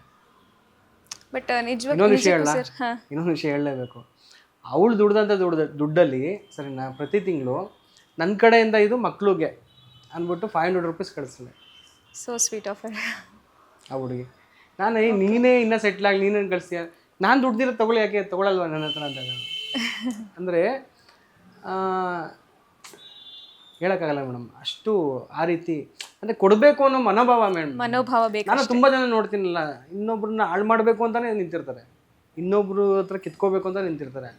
ಕೊಡೋ ಮನೋಭಾವ ಬೆಳೆಸ್ಕೊಬಿಟ್ರೆ ಅದು ನಿಜಕ್ಕೂ ಏನೋ ಒಂದು ಮನಃಶಾಂತಿ ಕೊಡೋದೇ ಅದಂತೆ, ಕೊಡೋ ಮನೋಭಾವ. ಆ ಮನೋಭಾವ ಎಲ್ಲರೂ ಬೆಳೆಸ್ಕೊಟ್ರೆ ಸಮಾಜ ಚೆನ್ನಾಗಿರುತ್ತೆ ಅಂತ ನನ್ನೊಂದು ಅನಿಸಿಕೆ. ಬಟ್ ಆ ಮನೋಭಾವನೆ ಇರೋವಂಥವ್ರು ತುಂಬ ಕಡಿಮೆ ಜನಗಳು ಸರ್. ನಿಮ್ಮ ಫೌಂಡೇಶನ್ಗೆ ಈಗ ಹೇಗೆ ಫಂಡ್ ರೈಸ್ ಮಾಡ್ತಿದ್ದೀರಾ? ಬಿಕಾಸ್ ಎಲ್ಲರೂ ಕೊಡಬೇಕಂತ ಅನ್ಸಿದ್ರು ಕೆಲವ್ರ ಹತ್ರ ದುಡ್ಡಿರಲ್ಲ, ಇನ್ನು ಕೆಲವರು ದುಡ್ಡಿದ್ರೂ ಕೊಡಲ್ಲ. ಸೊ ನೀವು ಫಂಡ್ ಹೇಗೆ ರೈಸ್ ಮಾಡ್ತೀರಾ? ಅಥವಾ ಏನಾದರೂ ಆ ಥರ ಇನ್ಸಿಡೆಂಟ್ಸ್ ಬಂದಿದೆಯಾ ನಿಮಗೆ? ಏನೋ ದುಡ್ಡೇ ಇಲ್ಲ ಮಕ್ಕಳಿಗೋಸ್ಕರ ಖರ್ಚು ಮಾಡೋದಕ್ಕೆ, ನಿಮ್ಮ ಹತ್ರ ಫಂಡೇ ಇಲ್ಲ ಅನ್ನೋಂಥ ಸಿಚುವೇಶನ್ಸ್ ಬಂದಿದೆಯಾ? ಅಂದರೆ ಫಂಡ್ ರೈಸ್ ರಿಲೇಟೆಡ್ ಆಗಿ ಒಂದೆರಡು ಇನ್ಸಿಡೆಂಟ್ ಹೇಳಲೇಬೇಕು ಮೇಡಮ್. ಬಿಕಾಸ್ ನನಗೆ ನಿಜ ಹೇಳ್ಬೇಕಂದ್ರೆ ತುಂಬ ಜನ ಸಪೋರ್ಟ್ ಮಾಡಿದ್ದಾರೆ. ಯಾರ್ಯಾರು ಅಂತ ಹೇಳಿದ್ರೆ ಲೀಸ್ಟ್ ಒಂದು ದೊಡ್ಡ ಇದನ್ನು ಲೀಸ್ಟ್ನೇ ಹಾಕ್ಸ್ಬೇಕು ಸರ್. ಆ ರೀತಿ ಅದರಲ್ಲಿ ಒಂದು ಹೆಣ್ಮಗಳದ್ದು ಮತ್ತು ಒಂದಷ್ಟು ಇನ್ಸಿಡೆಂಟ್ಸ್ ಹೇಳ್ತೀನಿ. ನಾವು ಫಂಡ್ ರೈಸ್ ಎಷ್ಟು ಕಷ್ಟಪಟ್ಟು ಮಾಡ್ತೀವಿ ಅಂತ. ನಿಜ ಹೇಳ್ಬೇಕು, ನಾವು ಶುರು ಮಾಡಿದಾಗ ನಮ್ಮ ತಂದೆ ಬಂದು ನನ್ನ ಕಡೆಯಿಂದ ತೊಗೊಳಪ್ಪ 18 ಲಕ್ಷ ಇದೆ ಅಂತ ಕೊಟ್ಟರು. ನಮ್ಮ ತಂದೆ ಫಸ್ಟು ಕೊಟ್ಟಿದ್ದು. ಓಕೆ. ಸರ್ ಇದನ್ನು ನಮ್ಮ ತಂದೆ ಎದುರುಗಡೆ ಹೇಳಲ್ಲ. ಯಾಕೆ ಹೇಳಲ್ಲ ಅಂದರೆ ನಮ್ಮ ತಂದೆಯವರು ಓಕೆ ಅಂತ ಸ್ವಲ್ಪ ಇನ್ನೂ ಮೇಲ್ಕೋಗ್ಬಿಡ್ತಾರೆ. ಅದಕ್ಕೋಸ್ಕರ ಹಿಂದೆ ಹೇಳ್ಕೊಂಡು ಓಡಾಡ್ತೀವಿ ನಾವು ಅಷ್ಟೇ. ಬಿಕಾಸ್ ಯಾಕೆಂದರೆ ನಮ್ಮ ತಂದೆ ನಾನು ಈ ಆಶ್ರಮ ಕಟ್ಸ್ಲಿಕ್ಕೆ ಶುರು ಮಾಡಿದ್ಮೇಲೆ ಅಷ್ಟೊಂದು ಹತ್ರದಿಂದ ನೋಡಿದ್ದು ನಾನು. ಓಕೆ. ಅಷ್ಟೊಂದು ಹತ್ರದಿಂದ. ಬಿಕಾಸ್ ತುಂಬ ದೂರದಲ್ಲೇ ನಾನು ಬೆಳೆದು. ನಮ್ಮ ತಂದೆ ಕಂಡ್ರೆ ಭಯ, ತುಂಬ ಭಯ ನಮ್ಮ ತಂದೆ ಕಂಡ್ರೆ. ನಮ್ಮ ತಂದೆ ಅಲ್ಲಿ ಕುಂತಿದ್ರೆ ನಾವು ಅಡುಗೆ ಮನೇಲಿ ಇರ್ತಿದ್ವು. ಅಡುಗೆ ಮನೆಗೆ ಬಂದ್ರೆ ನಾವು ಮೇಲೆ ಇರ್ತಿದ್ವು, ಇದು ಹಿಂದೆ ಹೋಗ್ಬಿಡ್ತಿದ್ವು. ಹಿಂದೆ ಬಂದ್ರೆ ಮುಂದೆ ಬರ್ತಿದ್ವು. ಓಕೆ. ಅಷ್ಟು ಭಯ ಇರ್ತಿತ್ತು. ನಮ್ಮ ತಂದೆ ನೋಡಿದಾಗ ಈ ಊರಾಗುರು ನಮ್ಮ ತಂದೆ ಅಂತ ಅನಿಸ್ತಿತ್ತು. ಹಂಗೆ ಪಾಪ ಫಸ್ಟ್ ಕೊಟ್ಟಿದ್ದೆ ಅವರೇ ಫಸ್ಟು ಒಂದು 18 ಲಕ್ಷ ಅಂತ ಕೊಟ್ಟಿದ್ದು. ಮಿಕ್ಕಿದ್ದು ಆ ಟೈಮಲ್ಲಿ ನಂತರ ನಿಜ ಹೇಳ್ಬೇಕಂದ್ರೆ ನನ್ನೊಂದಷ್ಟು ಸೇವಿಂಗ್ಸ್ ಇತ್ತು. ಆಮೇಲೆ ನನ್ನ ಸ್ನೇಹಿತರುಗಳು ಈ ರೀತಿ ಅವ್ರದ್ದು ಎಲ್ಲರ ಸಪೋರ್ಟ್ ಮುಖಾಂತರ ಇವತ್ತು ಆಶ್ರಮ 1.25 ಕೋಟಿ ಹತ್ತಿರ ಆ ಪ್ರಾಜೆಕ್ಟು ಮುಗಿಯುವಂಥ ಹಂತಕ್ಕೆ ಬಂದಿದ್ದೀವಿ. ಇವತ್ತು ಬೆಳಗ್ಗೆ ಹೋಗಿ ನಿಜ ಹೇಳ್ತೀನಿ, ಯಾರೂ ಇರಲಿಲ್ಲ ಆಶ್ರಮದ ಇಡೀ ನಮ್ಮ ಬಿಲ್ಡಿಂಗಲ್ಲಿ. ಒಬ್ಬ ಕೆಲಸಕ್ಕೆ ಬಂದಿದ್ರು, ಪೇಂಟ್ ಮಾಡ್ತಾರೆ. ಲಾಸ್ಟು ಇನ್ನೊಂದು 2 ಬಾಗಿಲು ಪೇಂಟಿಂಗ್ ಇತ್ತು. ನಿಜ ಹೇಳ್ತೀನಿ, ಕುಂತ್ಕೊಂಡು ಮೆಟ್ಲು ಮೇಲೆ ಕುಂತು ಎಲ್ಲನೇ ನೆನೆಸ್ಕೊಳ್ತಿದ್ದೆ, ಯಾರ್ಯಾರು ಸಪೋರ್ಟ್ ಮಾಡಿದ್ರು ಏನು ಅಂತ. ನನಗೆ ಅನಿಸಿದ್ದು ಒಂದೇನೇ ಮೇಡಮ್, ಒಂದು ಹೆಣ್ಮಗಳು ಅವ್ರ ತಾಯಿ ಕೊಟ್ಟಿದ್ದಂತೆ ಬಳೆ, ಅದು ಸರಿನಾ. ಆ ಬಳೆನ ನನಗೆ ಇದು ಮಾಡಿದರು, ಕೊರಿಯರ್ ಮಾಡಿಬಿಟ್ಟು ಇದನ್ನು ನಿಮ್ಮ ಆಶ್ರಮಕ್ಕೆ ಬಳಸ್ಕೊಳ್ಳಿ ಸರ್ ಅಂದ್ಬಿಟ್ಟು. ಓಕೆ. ನಾನು ಸರಿ ಫೋನ್ ಮಾಡಿದೆ ಈ ಕಡೆಯಿಂದ, ಮೇಡಮ್ ಬಳೆ ಕಳಿಸಿದ್ರೆ ಏನು ವಿಷಯ ಅಂದ್ಬಿಟ್ಟು. ಅದಕ್ಕೆ ಇಲ್ಲ ಸರ್, ನಾನು ಕೊಡ್ಲಿಕ್ಕೆ ಏನು ಕೊಡಬೇಕು ಅಂತ ಗೊತ್ತಾಗಲಿಲ್ಲ. ನಮ್ಮ ತಾಯಿ ನನಗೆ ಇದನ್ನು ಕೊಟ್ಟಿದ್ದು, ಎಂತಕರ ನಿನ್ನ ಇಟ್ಕೋ ಅಂತ. ನಾನು ಇಂಥ ಒಳ್ಳೆ ಕೆಲಸಕ್ಕಿಂತ ದೊಡ್ಡದು ಯಾವುದೂ ಇಲ್ಲ ಅಂತ ನನಗೆ ಗೊತ್ತು.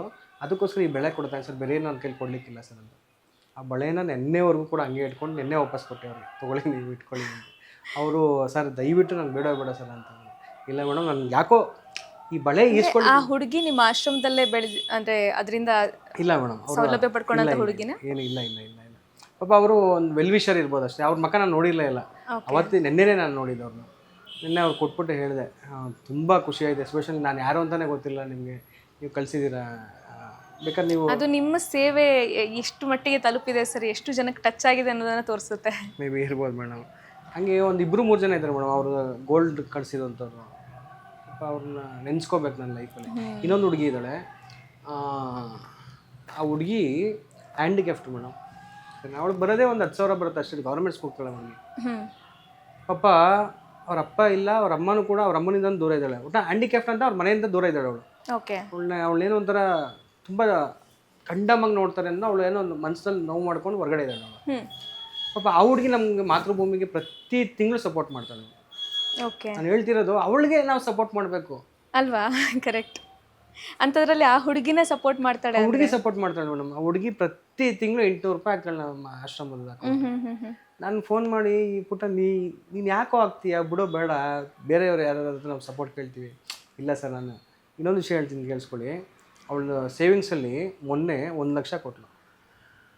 ಅವಳು ಸೇವಿಂಗ್ಸಲ್ಲಿ ಬಂದ್ಬಿಟ್ಟು 1 ಲಕ್ಷ ಕೊಟ್ಟಳು. ನಾನು ಕೇಳಿದೆ, ಬಟ್ 1 ಲಕ್ಷ ನೀನು ನಮ್ಗೆ ಕೊಡ್ತಾ ಇದೀಯಾ ಸರ್? ನಿಮ್ಗೆ ಯಾರು ಕೊಡ್ತಾರೆ ಸರ್? ನಾನು ನಿಮ್ಗೆ ಕೊಡ್ತಾ ಇಲ್ಲ, ಈ ಕಾನ್ಸೆಪ್ಟ್ ಮಾಡಿದಿರಲ್ಲ ಇದ್ರಲ್ಲ, ಅನಾಥ ಮಕ್ಕಳು ಚೆನ್ನಾಗಿ ಬೆಳೀತಾರಲ್ಲ, ಆ ಮಕ್ಳುಗಳಿಗೋಸ್ಕರ ನಾನು ಕೊಡ್ತಾ ಇರೋದು, ಈ ಬಿಲ್ಡಿಂಗ್ಗೋಸ್ಕರ ಕೊಡ್ತಾ ಇರೋದು. ನಾನು ನಿಜ ಕಣ್ಣಲ್ಲಿ ನೀರು ಬಂತು. ಯಾರಿಗೂ ಇವರೆಲ್ಲ ಓಲ್ಡ್ ಏಜ್ಗೂ ಮತ್ತು ಮಕ್ಕಳಾಶ್ರಮಕ್ಕೂ ಇರೋ ವ್ಯತ್ಯಾಸ ಹೇಳ್ತೀನಿ ಕೇಳಿಸ್ಕೊಳ್ಳಿ ಮೇಡಮ್.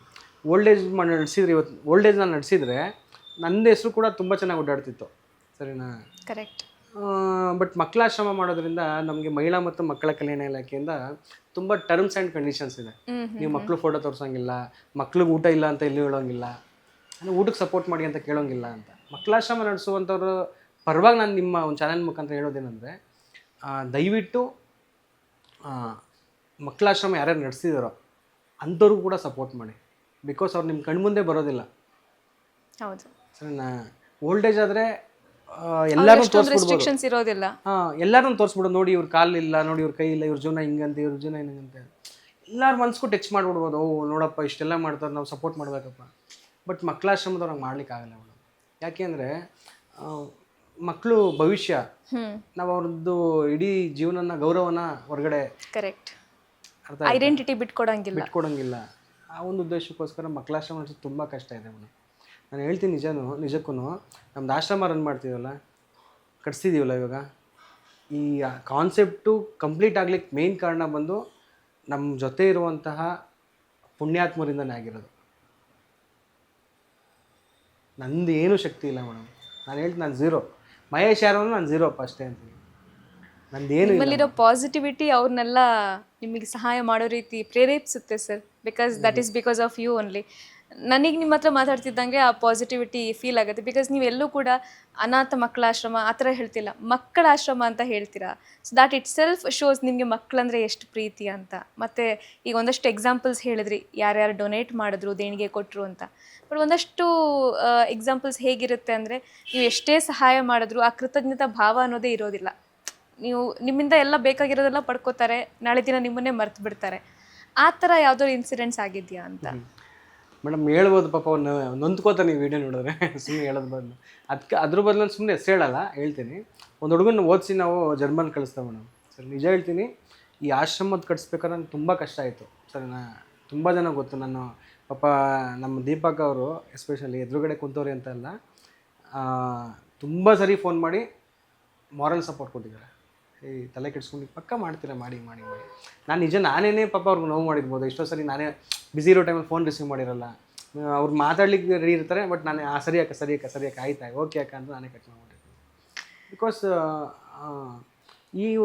ಈ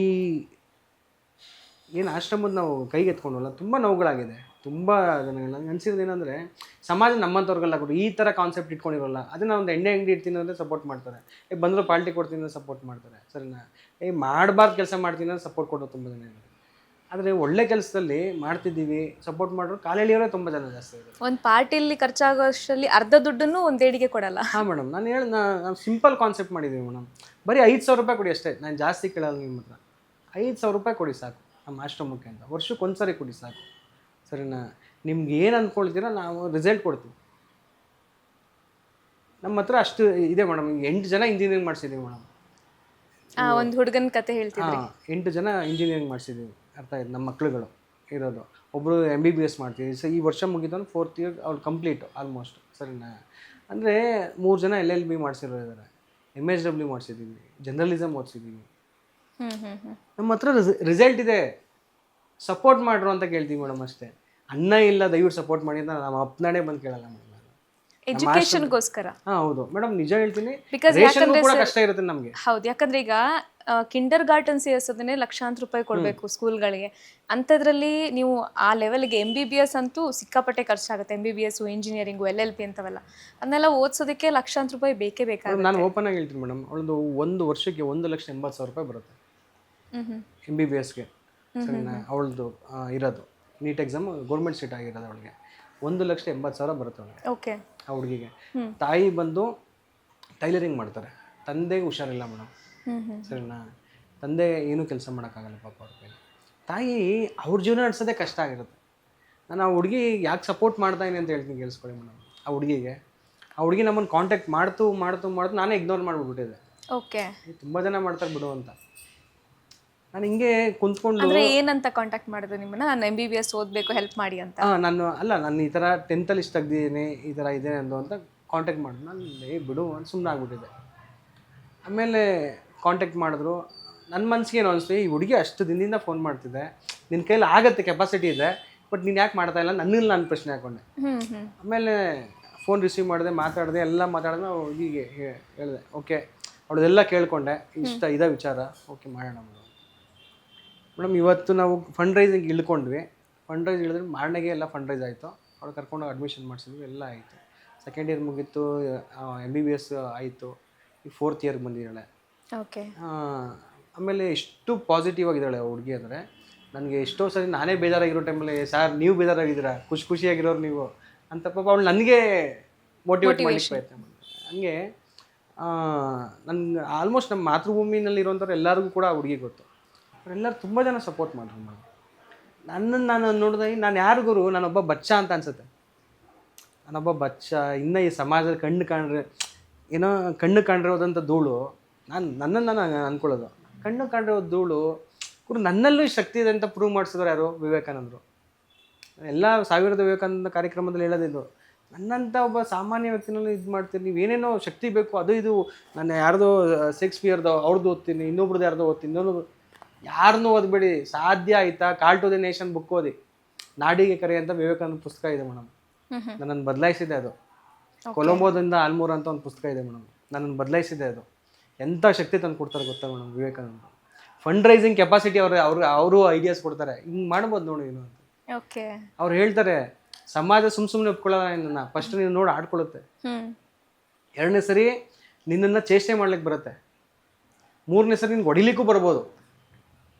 4ನೇ ಸರಿ ನಿನ್ನ ಮೇಲೆ ಆಪಾದನೆ ಇಲ್ಲದ ಸಲ್ಲದ ವಿಚಾರಗಳನ್ನ ಅಪಪ್ರಚಾರಗಳು ಮಾಡ್ಬೋದು.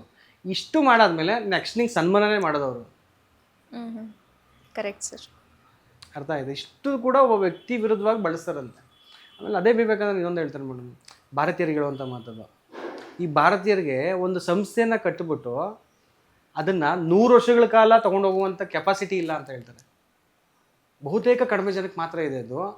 ಯಾಕೆ ಅಂತ ಹೇಳ್ತಾರೆ ಅಂದರೆ, ಒಂದು ಸಂಸ್ಥೆ ಕಟ್ಟುವಂಥ ಟೈಮಲ್ಲೇ ಅಧ್ಯಕ್ಷ ಯಾರಿಗಾಯ್ತು, ಉಪಾಧ್ಯಕ್ಷ ಯಾರು ತೊಗೊಂಡಿದ್ದಾರೆ, ಖಜಾಂಚಿ, ಈ ಒಂದು ಕಿತ್ತಾಟದಲ್ಲೇ ಕುಂತ್ಕೊಬಿಡ್ತಾರೆ. ಸಂಸ್ಥೆಯ ಉದ್ದೇಶಗಳನ್ನ, ಸ್ಥಾನಮಾನಗಳಿಗೆ ಇರೋಷ್ಟು ಬೆಲೆ ನಮ್ಮ ದೇಶ ಕಟ್ಟೋದಕ್ಕಿಲ್ಲ.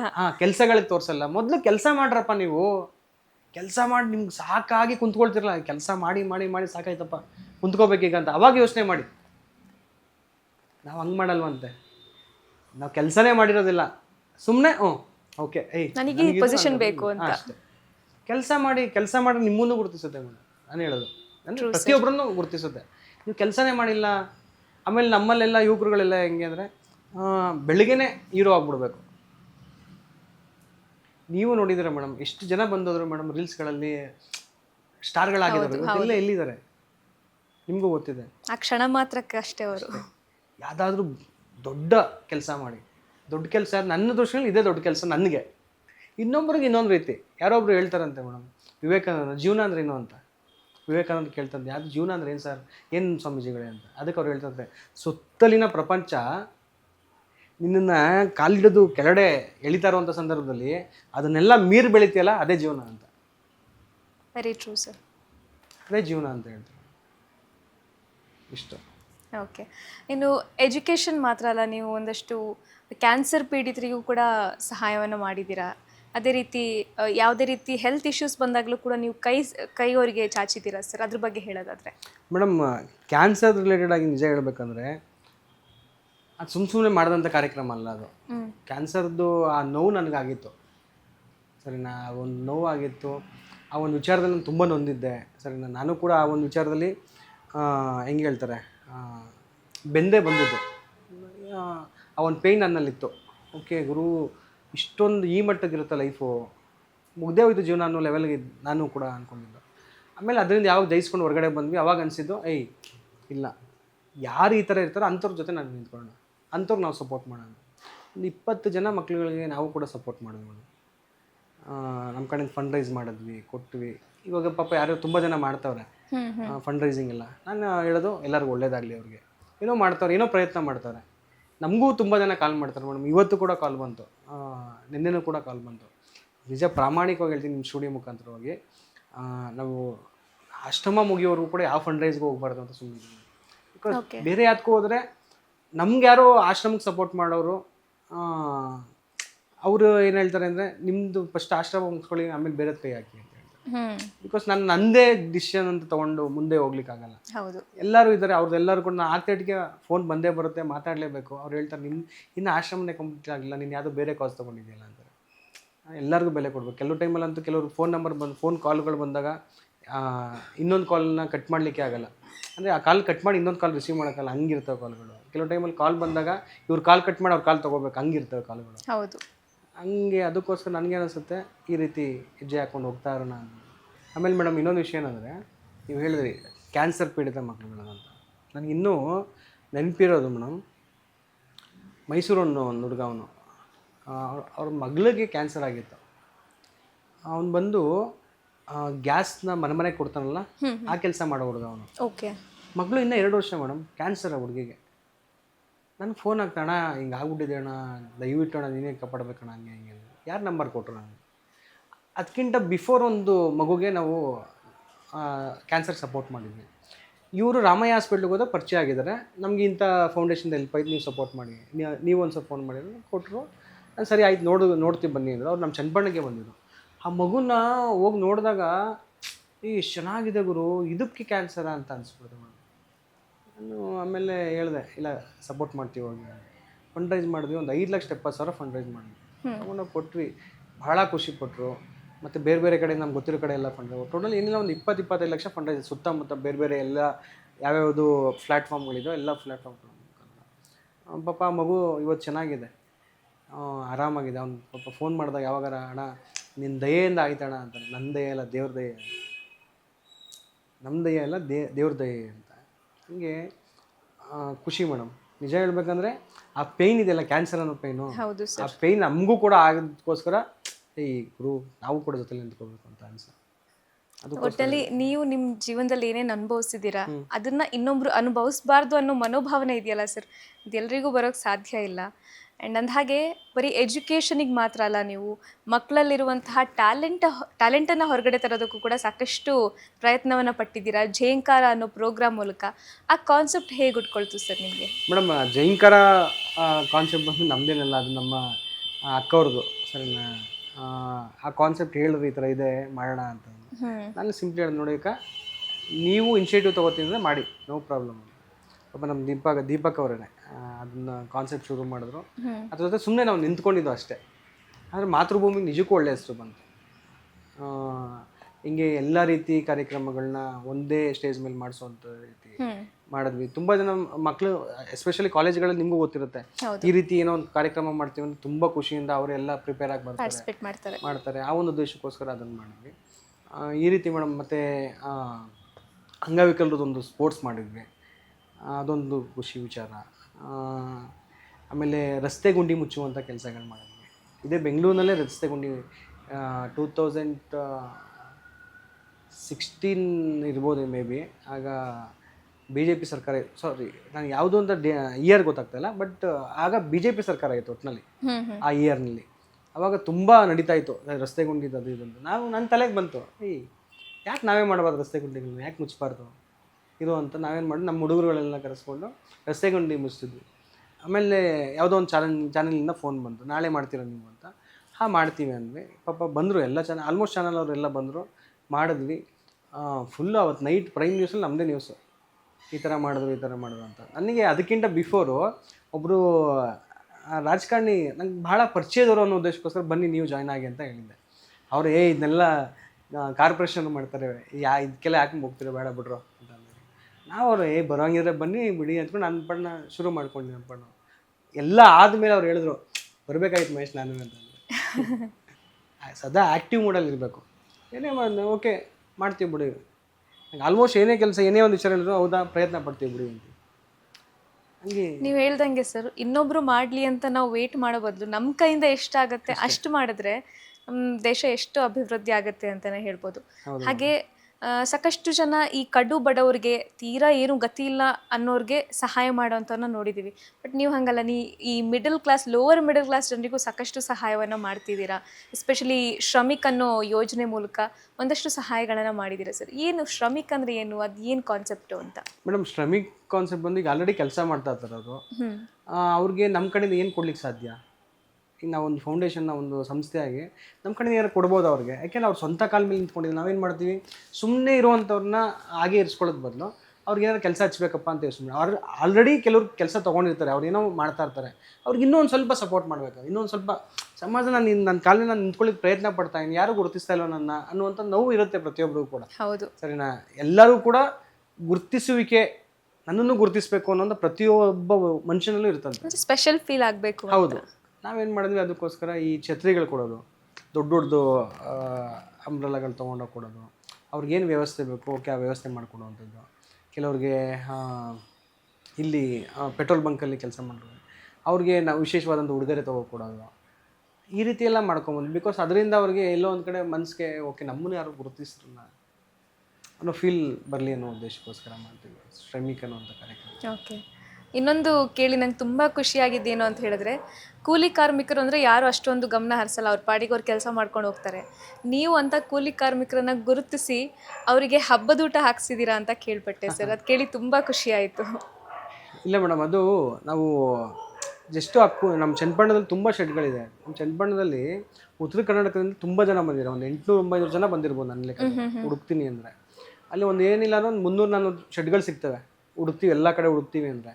ನನಗೊಂದು ಅಲ್ಲಿರುವಂಥ ಮಕ್ಳುಗಳಿಗೆ ಎಜುಕೇಷನ್ ಕೊಡಿಸ್ಬೇಕು, ನನ್ನ ಬಾಂಡಿಂಗ್ ಇಟ್ಕೋಬೇಕು ಅಂತ ನನಗೊಂದು ಮೊದಲಿಂದನೂ ಇರ್ತಿತ್ತು ಅವ್ರ ಜೊತೆ. ಸುಮ್ಮನೆ ಅದು ಇದು ಹೋಗಿ ಕರ್ಕೊಂಡು ಹೋಗೋದು, ಆ ಮಕ್ಳುಗಳನ್ನ ಕರ್ಕೊಂಡೋಗಿ ಮಾಲ್ ಕರ್ಕೊಂಡೋಗಿ ಅವ್ರಿಗೆ ಬಟ್ಟೆ ಕೊಡಿಸೋವಂಥದ್ದು, ಚಳಿಗಾಲ ಬಂತು ಅವ್ರಿಗೆ ಸ್ವೆಟ್ರ್ಗಳು ಕೊಡಿಸೋವಂಥದ್ದು. ನಾವೇನು ಮಾಡಿ ತೊಗೊಂಡು ನಾವೇ ಅಲ್ಲಿ ಕೊಡೋದು ಮಾಡಿದ್ವಿ. ಆಮೇಲೆ ಅಲ್ಲಿ ಕೊಡೋದು ಬದಲು ಮಕ್ಕಳನ್ನೇ ಕರ್ಕೊಂಡು ಅವ್ರಿಗೆ ಇನ್ನೂ ಒಂಥರ ಹೊಸ ಎಕ್ಸ್ಪೀರಿಯೆನ್ಸ್ ಇರುತ್ತೆ ಮಕ್ಳನ್ನ ಕರ್ಕೊಂಡು ಹೋಗೋದು, ಹೀಗೆಲ್ಲ ಮಾಡ್ತಿದ್ವಿ. ಆಮೇಲೆ ಆ ಮಕ್ಳುಗಳು ಒಳ್ಳೆ ಹಬ್ಬದ ಊಟ ಮಾಡೋಣ, ಯಾಕೆಂದ್ರೆ ಹಬ್ಬದ ಟೈಮ್ಗಳು ನಾವು ಆ ಕಡೆ ಹೋದ್ರೆ ಏನಿಲ್ಲ ಏನಿರ್ತಿಲ್ಲ ಮೇಡಮ್, ಪಾಪ ಹಬ್ಬನೂ ಇಲ್ಲ ಏನಿಲ್ಲ, ಬರೀ ಕೆಲಸ ಹೋಗಿ ಬರುವಂತ. ನೀವು ಕೆಲ್ಸಕ್ಕೆ ಹೋಗಿ ಬಂದು ನಾವು ಅಡುಗೆ ಹಾಕೊಡ್ತೀವಿ ನಿಮಗೆ ಅಂತ ಊಟ ಎಲ್ಲ ಹಾಕ್ಸ್ಕೊಡ್ತೀವಿ ಮಾತ್ರ. ಆಮೇಲೆ ಅವರು ಕೂಡ ನಮ್ಮ ಥರನೇ ನಾರ್ಮಲ್ ಆಗಿ ಬದುಕಬೇಕು ಅನ್ನೋಂಥ ಒಂದು ದೃಷ್ಟಿಕೋನದಿಂದ ಈ ಕೆಲಸಗಳನ್ನ ನೀವು ಮಾಡಿದ್ರಿ. ಹೌದು ಮೇಡಮ್, ಹೌದು. ಮತ್ತು ಇನ್ನೊಂದು ವಿಷಯ ಏನಂದರೆ ಮೇಡಮ್, ಇಲ್ಲಿ ಯಾರೂ ಸ್ಪೆಷಲ್ ಈ ಪ್ರಪಂಚದಲ್ಲಿ ಯಾರೂ ಸ್ಪೆಷಲ್ ಇಲ್ಲ ಮೇಡಮ್. ನನಗೆ ಯಾರೋ ಹೇಳಿದ್ರು, ವಿವೇಕಾನಂದವ್ರಿಗೆ ಯಾರೋ ಹೇಳ್ತಾರಂತೆ, ಏನು ಪಾಪಿಗಳು ಇವರೆಲ್ಲ, ಬಡವ್ರನ್ನ ಪಾಪಿಗಳು ಅಂತಾರೆ ಯಾರೊಬ್ಬ. ಅದಕ್ಕೆ ವಿವೇಕಾನಂದ ಯಾರು ಪಾಪಿ? ನೀನು ದೇವ್ರಿಗೆ ಅವಮಾನ ಮಾಡ್ತಿದ್ಯಾ ಅಂತ ಹೇಳ್ತಾರಂತವ್ರು. ನೀನು ದೇವ್ರಿಗೆ ಅವಮಾನ ಮಾಡ್ತಿದ್ಯಾ ಅಂತ ಹೇಳ್ತಾರಂತೆ. ಎದುರುಗಂಟೆ ನಾನೆಲ್ಲಿ ದೇವ್ರಿಗೆ ಅವಮಾನ ಮಾಡಿದೆ ಅಂತ ಹೇಳಿದಾಗ ಎಲ್ಲವೂ ಅವಂದೇ ಸೃಷ್ಟಿ ಅಂದಮೇಲೆ ಹೆಂಗೆ ಪಾಪಿ ಆಯ್ತಾರೆ ಅವ್ರು ಹೇಳೋದು. ನಮ್ಮ ಯೋಚನೆನ ಬದಲಾಯಿಸ್ಕೋಬೇಕಷ್ಟೇ. ಎಲ್ಲವೂ ಅವಂದೇ ಸೃಷ್ಟಿ ಅಂದಮೇಲೆ ಹೆಂಗೆ ಪಾಪಿ ಆಗ್ತಾರೆ? ಎಲ್ಲರೂ ಜೀವಾತ್ಮಗಳೇನೆ ಅಂತ ಹೇಳ್ತಾರೆ ವಿವೇಕಾನಂದ. ಹಂಗೆ ಯಾರೂ ಸ್ಪೆಷಲ್ ಇಲ್ಲ ಮೇಡಮ್. ನನಗೆ ಇಷ್ಟು ವರ್ಷಗಳು ನನ್ನ ಎಕ್ಸ್ಪೀರಿಯನ್ಸ್ ಏನಂದರೆ ಯಾರೂ ಸ್ಪೆಷಲ್ ಅಲ್ಲ. ನನಗೆ ಮೊನ್ನೆ ಒಂದು ಇನ್ಸಿಡೆಂಟ್ ಆಯಿತು ಮೇಡಮ್, ಹೇಳ್ತೀನಿ. ನಮ್ಮ CC ಕ್ಯಾಮ್ರಾದ ರಿಲೇಟೆಡಾಗಿ ಯಾರೊಬ್ಬರು ದೊಡ್ಡ ವ್ಯಕ್ತಿ ಹಾಕ್ಸ್ಕೊಂಡಿದ್ರು, ಹೆಸರು ಹೇಳಲ್ಲ ಬಟ್ ವಿಚಾರ ಹೇಳ್ತೀನಿ. ಹಾಕ್ಸ್ಕೊಂಡಿದ್ದು ನಮಗೊಂದಷ್ಟು ಬ್ಯಾಲೆನ್ಸ್ ಉಳಿಸಿದ್ರು. ಅವರು ನಮಗೆ ಹೇಳಿ ಒಂದು 9 ತಿಂಗಳ ಹಿಂದೆ ನಮ್ಗೆ ಆರ್ಡ್ರ್ ಒಪ್ಪಿಸಿದ್ದು. ಸರಿ, ನಾನು ಅವತ್ತಿನ ರೇಟ್ ಹೇಳಿದ್ದೆ. ಈಗ ನಿಮ್ದು CCTV ಇನ್ಸ್ಟಾಲೇಷನ್ ಕಂಪನಿ ಇರೋದ್ರಿಂದ ಅವ್ರು ನಿಮ್ಗೆ ಆರ್ಡರ್ ಕೊಟ್ಟಿದ್ರು. ಹಾಂ ಮೇಡಮ್, ಹೇಳಿದ್ದೆ. ಆಮೇಲೆ ಅವರು ಈಗ ತಿರ್ಗಾ 1 ತಿಂಗಳ ಹಿಂದೆ, ಒಂದು 20 ದಿನದ ಹಿಂದೆ ತಿರ್ಗಾ ಕರೆಸ್ಬಿಟ್ಟು ತಿರ್ಗಾ ಒಂದು 4-5 ಕ್ಯಾಮ್ರಾ ಬೇಕು ಮಹೇಶ್, ಹಿಂಗೆ ಹಾಕ್ಬಿಡ್ಬೇಕು, ನಮ್ಮ ತೋಟಕ್ಕೆ ಹಾಕಬೇಕು. ಸರಿ ತೊಗೊಂಬಂದ್ವಿ, ಹಾಕಿದ್ವಿ, ಎಲ್ಲ ಆಯಿತು. ನಂಗೆ ಇನ್ನೂ ಒಂದಷ್ಟು ಬ್ಯಾಲೆನ್ಸ್ ಕೊಡಬೇಕಾಗಿತ್ತು ಅಮೌಂಟನ್ನು. ಜಸ್ಟು ಮೊದಲೆಲ್ಲ ಏನು ಮಾಡ್ತೀನಿ, ನಮ್ಮ ಹುಡುಗರುಗಳು ಇರ್ತಾರೆ, ಅವ್ರಿಗೆ ಹೇಳ್ಬಿಡ್ತಿದ್ದೆ ಇಸ್ಕೊಬಂತು ಅಂತ. ಅವ್ರು ಹೋಗ್ತಿದ್ದು ತೊಗೊಬರ್ತಿದ್ರು. ಅಲ್ಲಿ ಏನು ನಡೀತಿದ್ದು ನನಗೆ ಅಷ್ಟು ಗೊತ್ತಿರಲಿಲ್ಲ. ಅವರು ಓನ್ಲಿ ಪಾಸಿಟಿವ್ ಹೇಳ್ತಿದ್ರು ನನಗೆ. ಓಕೆ, ಓನ್ಲಿ ಪಾಸಿಟಿವ್ ವಿಚಾರ ಮಾತ್ರ ಆಯ್ಕೊಂಡು ಹೇಳ್ತಿದ್ರು ನನಗೆ. ನಮ್ಮ ಹುಡುಗರು ಎಸ್ಪೆಷಲ್ ಅದೊಂದು ನೆಗೆಟಿವ್, ನೀವೇನೋ ಬೈದಿರಿ ಅದನ್ನ ಹೇಳಲ್ಲ ಅವ್ರು ನನಗೆ. ಹಿಂಗೆ ಬೈದ್ರು ಅಣ್ಣ, ಹಿಂಗೆ ಅದೆಲ್ಲ ಹೇಳಲ್ಲ. ಪಾಸಿಟಿವ್ ಅಣ್ಣ, ಹೋಗಿದ್ದೆ ಕೊಟ್ಟೆಣ ಆಯಿತು.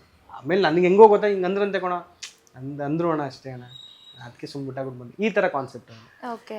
ಆಮೇಲೆ ನಾನು ಅಣ್ಣ ಈ ಥರ ಹಿಂಗೆ ಕೊಡ್ಬೇಕಣ್ಣ ಅಂತ ಅಂದೆ. ಅದಕ್ಕೆ ಇಲ್ಲ ನಾನು ನೀವು ಮಾತಾಡಿದ್ದೇನು 1 ತಿಂಗಳು, ಇದು 9 ತಿಂಗಳ ಹಿಂದೆ ಅಂತ. ಅಣ್ಣ ಅದು ಅವತ್ತಿಂದಕ್ಕೆ ಅಂದರೆ ಅವತ್ತಿಂದಕ್ಕೆ ಮತ್ತು ಇವತ್ತು ಅವತ್ತೇ ಅಪ್ಪ ಮಾತಾಡಿದ್ದು, ನೀನು ಇವತ್ತು ಸೇಮ್ ರೇಟೇನೆ ಅಂತಂದ್ರು. ಅಣ್ಣ ಫುಲ್ ಎಲ್ಲ ರೇಟೆಲ್ಲ ಜಂಪ್ ಆಗಿಬಿಟ್ಟಿದೆ, ಹಂಗೆಲ್ಲ ಆಗಲ್ಲ ಅಂತ ಹೇಳಿದೆ. ಅದಕ್ಕೆ ಅವ್ರು ಏನಂದ್ರು ಗೊತ್ತಾ, ಇಲ್ಲಪ್ಪ ನಾನು ಕೊಡೋದು. ಸರಿ ಬಿಡಿ, ಪರವಾಗಿಲ್ಲ ಬಿಡಿ ಅಣ್ಣ, ನಾನು ನಗ್ನಗ್ತಾನೆ ಎದ್ದು ಬಂದೆ. ಅದಕ್ಕೆ ಅವ್ರು ಹೇಳಿದ್ರು, ಕುಂತ್ಕೊಂಡ್ರು. ಅಣ್ಣ ನಾನು ಜಾಸ್ತಿ ಮಾತಾಡೋಕೆ ಹೋಗಲ್ಲ ಕೆಲವ್ರ ಹತ್ರ ಅಂತ. ಇದು ಹಿಂಗೆ ಹೇಳಿದೆ, ಕೆಲವ್ರ ಹತ್ರ ಜಾಸ್ತಿ ಮಾತಾಡೋಕೆ ಹೋಗಲ್ಲ ಅಣ್ಣ ಅಂತ. ಅದಕ್ಕೆ ಅವ್ರು ಹೇಳಿದ್ರು, ನಾನು ಲಾಯರ್ ಅಂತ ನಿನ್ನ ಹಂಗೆ ಅನ್ಕೋಬೇಡ ಬರೋದು. ನನಗೆ ಎಲ್ಲಿತ್ತೋ ಏನೋ ಅಂತ ಗೊತ್ತಿಲ್ಲ. ಅಣ್ಣ ನೀವು ಲಾಯರ್ ಅಂತ ಹೇಳಿಲ್ಲ, ನಾನು 3 ಜನ ಲಾಯರ್ ಓದಿಸಿದ್ದೀನಿ. ನಂಗೆ ಲಾಯರ್ ಅಂದ್ರೆ ಮ್ಯಾಟ್ರೇ ಇಲ್ಲ. ನೀವು ಒಬ್ಬ ಹ್ಯೂಮನ್ ಬೀಯಿಂಗ್ ಆಗಿ ನಿಮ್ಗೆ ಇರುವಂಥ ಏಜ್ಗೆ ನಾನು ರೆಸ್ಪೆಕ್ಟ್ ಕೊಡ್ತಾ ಇದ್ದೀನಿ ಅಷ್ಟೇ. ನಿಮ್ಮ ಹತ್ರ ಜಾಸ್ತಿ ಮಾತಾಡಿ ಯೂಸ್ ಇಲ್ಲ. ನೀವು ಹೇಳಿದ್ರಿ ನನಗೂ ಬೇರೆ ಟೈಮ್ ಕೆಲಸಗಳಿದೆ, ಇಲ್ಲಿ ಮಾತಾಡೋದು ನಾನು ಕೆಲಸ ಮಾಡ್ಕೊ ಹೋಗ್ತೀನಿ. ಎಷ್ಟು ಬಿಡಿ, ನಿಮ್ಮದು ಕೂಡ ಒಂದು ಆತ್ಮಸಾಕ್ಷಿ ಇರುತ್ತೆ, ಅದು ಕೇಳ್ಕೊಳ್ತೀನಿ ಮನೆ. ಅವ್ರಿಗೆ ಏನು ಅನಿಸ್ತೇನೋ ಗೊತ್ತಿಲ್ಲ. ಸರಿ ಮಹೇಶ್, ಹಾಕ್ಕೊಡ್ತೀನಿ ಹೋಗಿ ಅಮೌಂಟ್ ಅಂತ. ಹಂಗೆ ಯಾರೂ ಸ್ಪೆಷಲ್ ಅಲ್ಲ ಮೇಡಮ್. ಇಲ್ಲಿ ಅವ್ರ ಮನಸ್ಸಲ್ಲಿ ಅವ್ರು ಸ್ಪೆಷಲ್ ಅಂತ ಅನ್ಸ್ಕೋಬೋದು ಅಷ್ಟೇ. ಬಟ್ ನನ್ನ ಅನಿಸಿಕೆ ಇದು. ಓಕೆ, ನಿಮ್ಮದು ಒಂದೊಂದು ಸ್ಟೋರಿಗಳನ್ನ ಕೇಳ್ತಿದ್ದ ಹಾಗೆ ನಮಗೂ ಏನೋ ಒಂದು ತುಡಿತ ಉಟ್ಕೊಳ್ಳುತ್ತೆ ಸರ್, ನಾವು ಏನಾದರೂ ಮಾಡಬೇಕು ಸಮಾಜಕ್ಕೆ ಅನ್ನೋವಂಥದ್ದು. ಸೊ ನಿಮ್ಮ ನಿಸ್ವಾರ್ಥ ಸೇವೆಗೆ ನಮ್ಮ ಚಾನಲ್ ಕಡೆಯಿಂದ ತುಂಬ ಹೃದಯದ ಧನ್ಯವಾದಗಳು sir. Thank you so much sir. ಒಳ್ಳೆಯದಾಗಲಿ. ವೀಕ್ಷಕರೇ, ಇದಾಗಿತ್ತು ಈ ಹೊತ್ತಿನ ವಿಶೇಷ. ಮಾತೃಭೂಮಿ ಸೇವಾ ಫೌಂಡೇಶನ್ನ ಸೇವೆಗಳು ಅಥವಾ ಅವರು ಮಾಡ್ತಿರುವಂತಹ ಸೋಷಿಯಲ್ ವರ್ಕ್ ಇಲ್ಲಿಗೆ ಮುಗ್ದಿಲ್ಲ, ಇನ್ನೂ ಸಾಕಷ್ಟಿದೆ.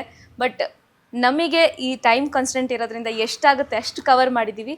ಹೇಗನ್ನಿಸ್ತು ಅಂತ ಕಮೆಂಟ್ ಮೂಲಕ ತಿಳಿಸಿ. ಹಾಗೆ ಸುಮನ್ TV ಕನ್ನಡನ ಸಬ್ಸ್ಕ್ರೈಬ್ ಮಾಡಿ.